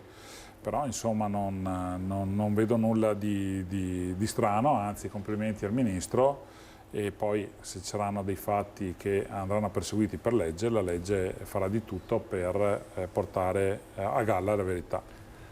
Tocchetto. Allora, l'articolo 323 del Codice Penale ovviamente dice, lo diciamo ai telespettatori, che l'incaricato di pubblico servizio o comunque pubblico ufficiale ne trae vantaggio da un'azione amministrativa che fa. Io mi schiero, perché il Partito Democratico sarebbe contrario, io però mi schiero con i sindaci del Partito Democratico. Oggi c'è una bellissima intervista di Ricci che lo dice chiaramente, che il partito dovrebbe ascoltare di più gli amministratori, perché l'abuso d'ufficio è talmente labile che era giusto cancellarlo. Era giusto cancellarlo perché il controllo dell'amministratore ha una serie di reati molto più pesanti dell'abuso d'ufficio, che sono la corruzione, la concussione, sulla quale i magistrati possono assolutamente indagare. L'abuso d'ufficio era giusto come reato, che nasce tra l'altro negli anni 80, modificato nel 1990, quando c'era, scusatemi anche per la presenza di noi due, quando c'erano dei politici preparatissimi. E siccome con la legge Bassanini nel 2000 dà la facoltà di firma, anzi la firma definitiva la dà ai dirigenti, i dirigenti sostanzialmente avevano smesso di firmare, quindi il politico non sapeva cosa fare perché magari non era preparatissimo, il dirigente non firmava, c'era la paralisi amministrativa. Nei casi in cui invece il politico si prendeva, come dire, l'onere di dire no, firma dirigente, il dirigente magari firmava, sono partiti, per esempio nell'anno 2020-21 mi pare, o 22, oggi i dati dicevano che circa 5.000 avvisi di garanzia diventati poi rinvio a giudizio hanno portato, praticamente sono tutti stati cancellati perché il fatto non sussiste, solo 18 su 5.000 sono arrivati a condanna. Ma di cosa stiamo parlando? Ed è una macchina dell'amministrazione, della giustizia che va avanti, quindi era un reato molto, ha ragione quello che diceva prima Schiavone, è un reato un po' spettacolarizzante, diciamo così. Facevo l'avviso di garanzia su un fatto. C'era stato avviso di garanzia perché il sindaco non aveva sistemato bene una situazione di un asilo dove c'era una sua dipendente, cioè cose che non stanno né in cielo né in terra, e poi venivano appunto regolarmente assolti.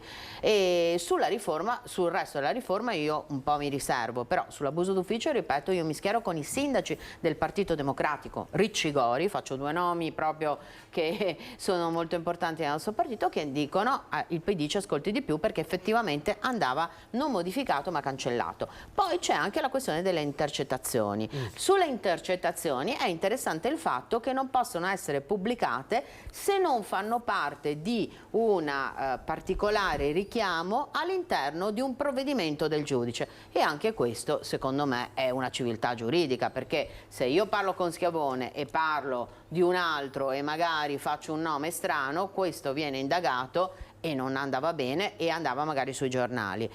Sulla questione dei giudici, ecco, verranno, allora, sull'implementazione dei giudici, questo diciamo che per molti anni il Consiglio Superiore della Magistratura 250 giudici. Faceva praticamente pochi concorsi. Adesso hanno capito che bisogna aprire di più. Tra l'altro c'è tutto, sono molto curiosa di vederlo, tutta la questione dei GOT che a volte sostituiscono i giudici. Però certo abbiamo bisogno di più giudici, quindi è giusto che ci siano più, perché anche a Treviso mancano almeno 10-15 giudici tra il civile e il penale, è giusto che ci siano più concorsi. Così vale anche perché se devo fare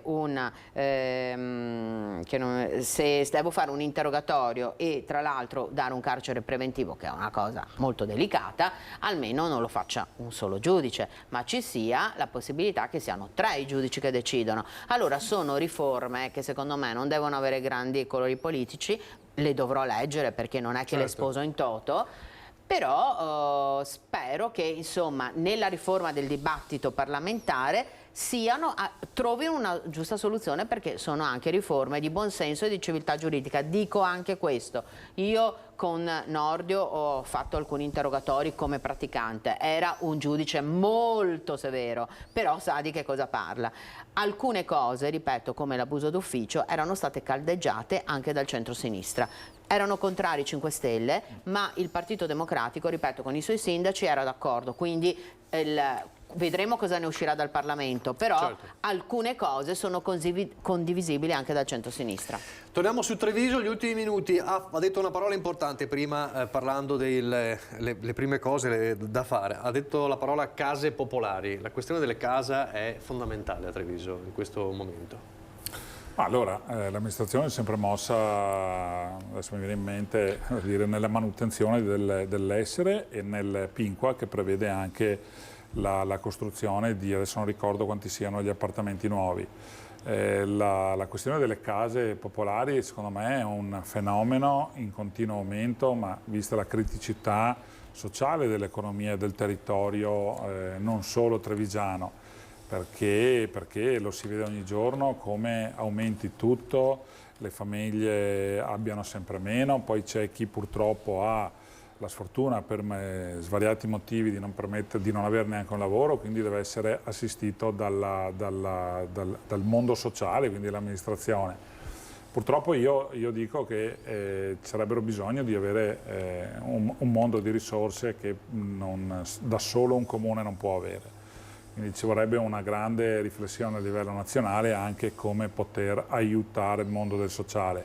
Adesso mi permetto una chiosa anche sul reddito di cittadinanza, avendo anche un risparmio su gran parte di questo reddito di cittadinanza, secondo me alcune risorse a livello nazionale dovrebbero essere migrate nelle casse comunali in modo tale che il comune vicino alla popolazione possa anche dare una mano. Case popolari sono tante, vanno manutenzionate, ricordiamoci che il bilancio è uno, non si può fare utopia o proclami sempre con risorse che non ci sono. Questa amministrazione negli ultimi 5 anni ha reperito tutti i fondi PNRR disponibili e attuabili, perché è inutile portarne a casa 100 e farne 50, ne abbiamo portati a casa una marea. Ripeto, poi c'è anche il Pinqua che va a ricostruire tutta una serie di strutture che dovranno essere abbattute grazie anche all'ATER e ricostruite.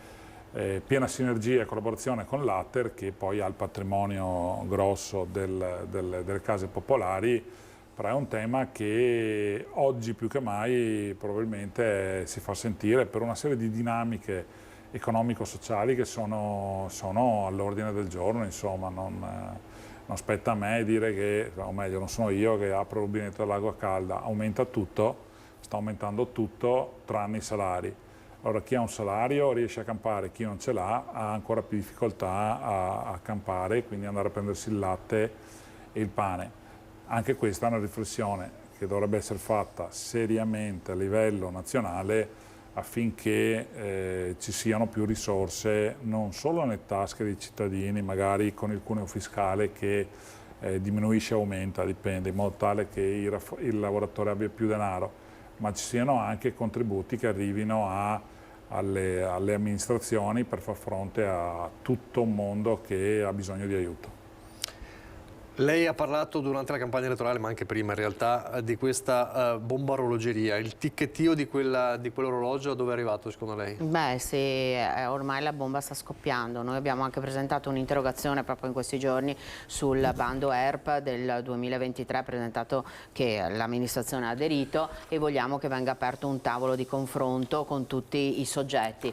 La bomba orologeria è fortissima perché allora ci sono sfratti ATER, cioè vengono sfrattate persone che già sono nell'edilizia privata, nell'edilizia pubblica, perché non riescono a pagare l'affitto. Ma oltre al privato e l'aumento degli sfratti è più del 20%, ricordiamoci che vengono sfrattati anche ATER perché non pagano le spese condominiali che a volte arrivano a 10-12 mila euro, perché sono situazioni vetuste di riscaldamento centralizzato, e il singolo che magari ha una pensione di 700 euro, 100 euro d'affitto e 10.000 euro di spese condominiali viene sfrattato dall'ATER. L'ATER giustamente chiede i suoi soldi, quindi qua è una bomba orologeria molto molto forte, nel senso che sta per scoppiare, e quindi noi abbiamo chiesto prima dell'estate di fare un tavolo di concertazione tra tutte le figure, cioè il Consiglio Comunale da un lato, l'assessore, ma soprattutto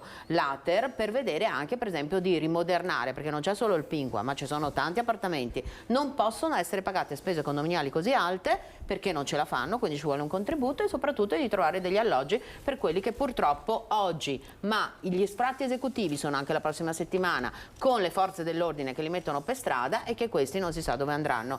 È un tema veramente caldissimo che riempirà il nostro autunno. Scriviamo quindi un tavolo per affrontare tutti insieme questa cosa, al di là del colore politico, è fondamentale. Beh certo, nessuno su certi temi avrà il coraggio di girare la testa, sono temi umani, sono temi sociali e verranno affrontati in maniera limpida. Mi dispiace ribadire sempre che il dio denaro purtroppo va a cozzare con la realtà delle risorse che mancano, e mi sarebbe piaciuto, visto il periodo che abbiamo passato, che lo Stato potesse anche concedere ai comuni il famoso 110, no? Poteva farlo tranquillamente, facendo sì che gli inquilini portassero i benefici alle case, e così, come diceva Antonella, certi condomini o case degli anni 60-70 dove tutto andava bene ma oggi sono energivori, ci mettessero mano. Però anche qui non c'è stata la lucidità per farlo. Ho detto che comunque il 110 per me non è stata una bellissima cosa, ma visto che c'era poteva essere ampliato anche a questi casi, che secondo me erano quelli che veramente avevano più diritto di altri. Siamo in chiusura, chiudiamo allora con questo tema che è un tema davvero impellente che ci costringerà per forza a parlarne ancora. Grazie a Cristian Schiavon, grazie a Antonella Tocchetto. Grazie a voi. Allora, prossimo appuntamento con l'informazione alle 18:30, il telegiornale del Veneto, e da lì in poi non solo tante notizie di cronaca e politica, ma anche ovviamente la festa degli alpini alle 18:30. Arrivederci.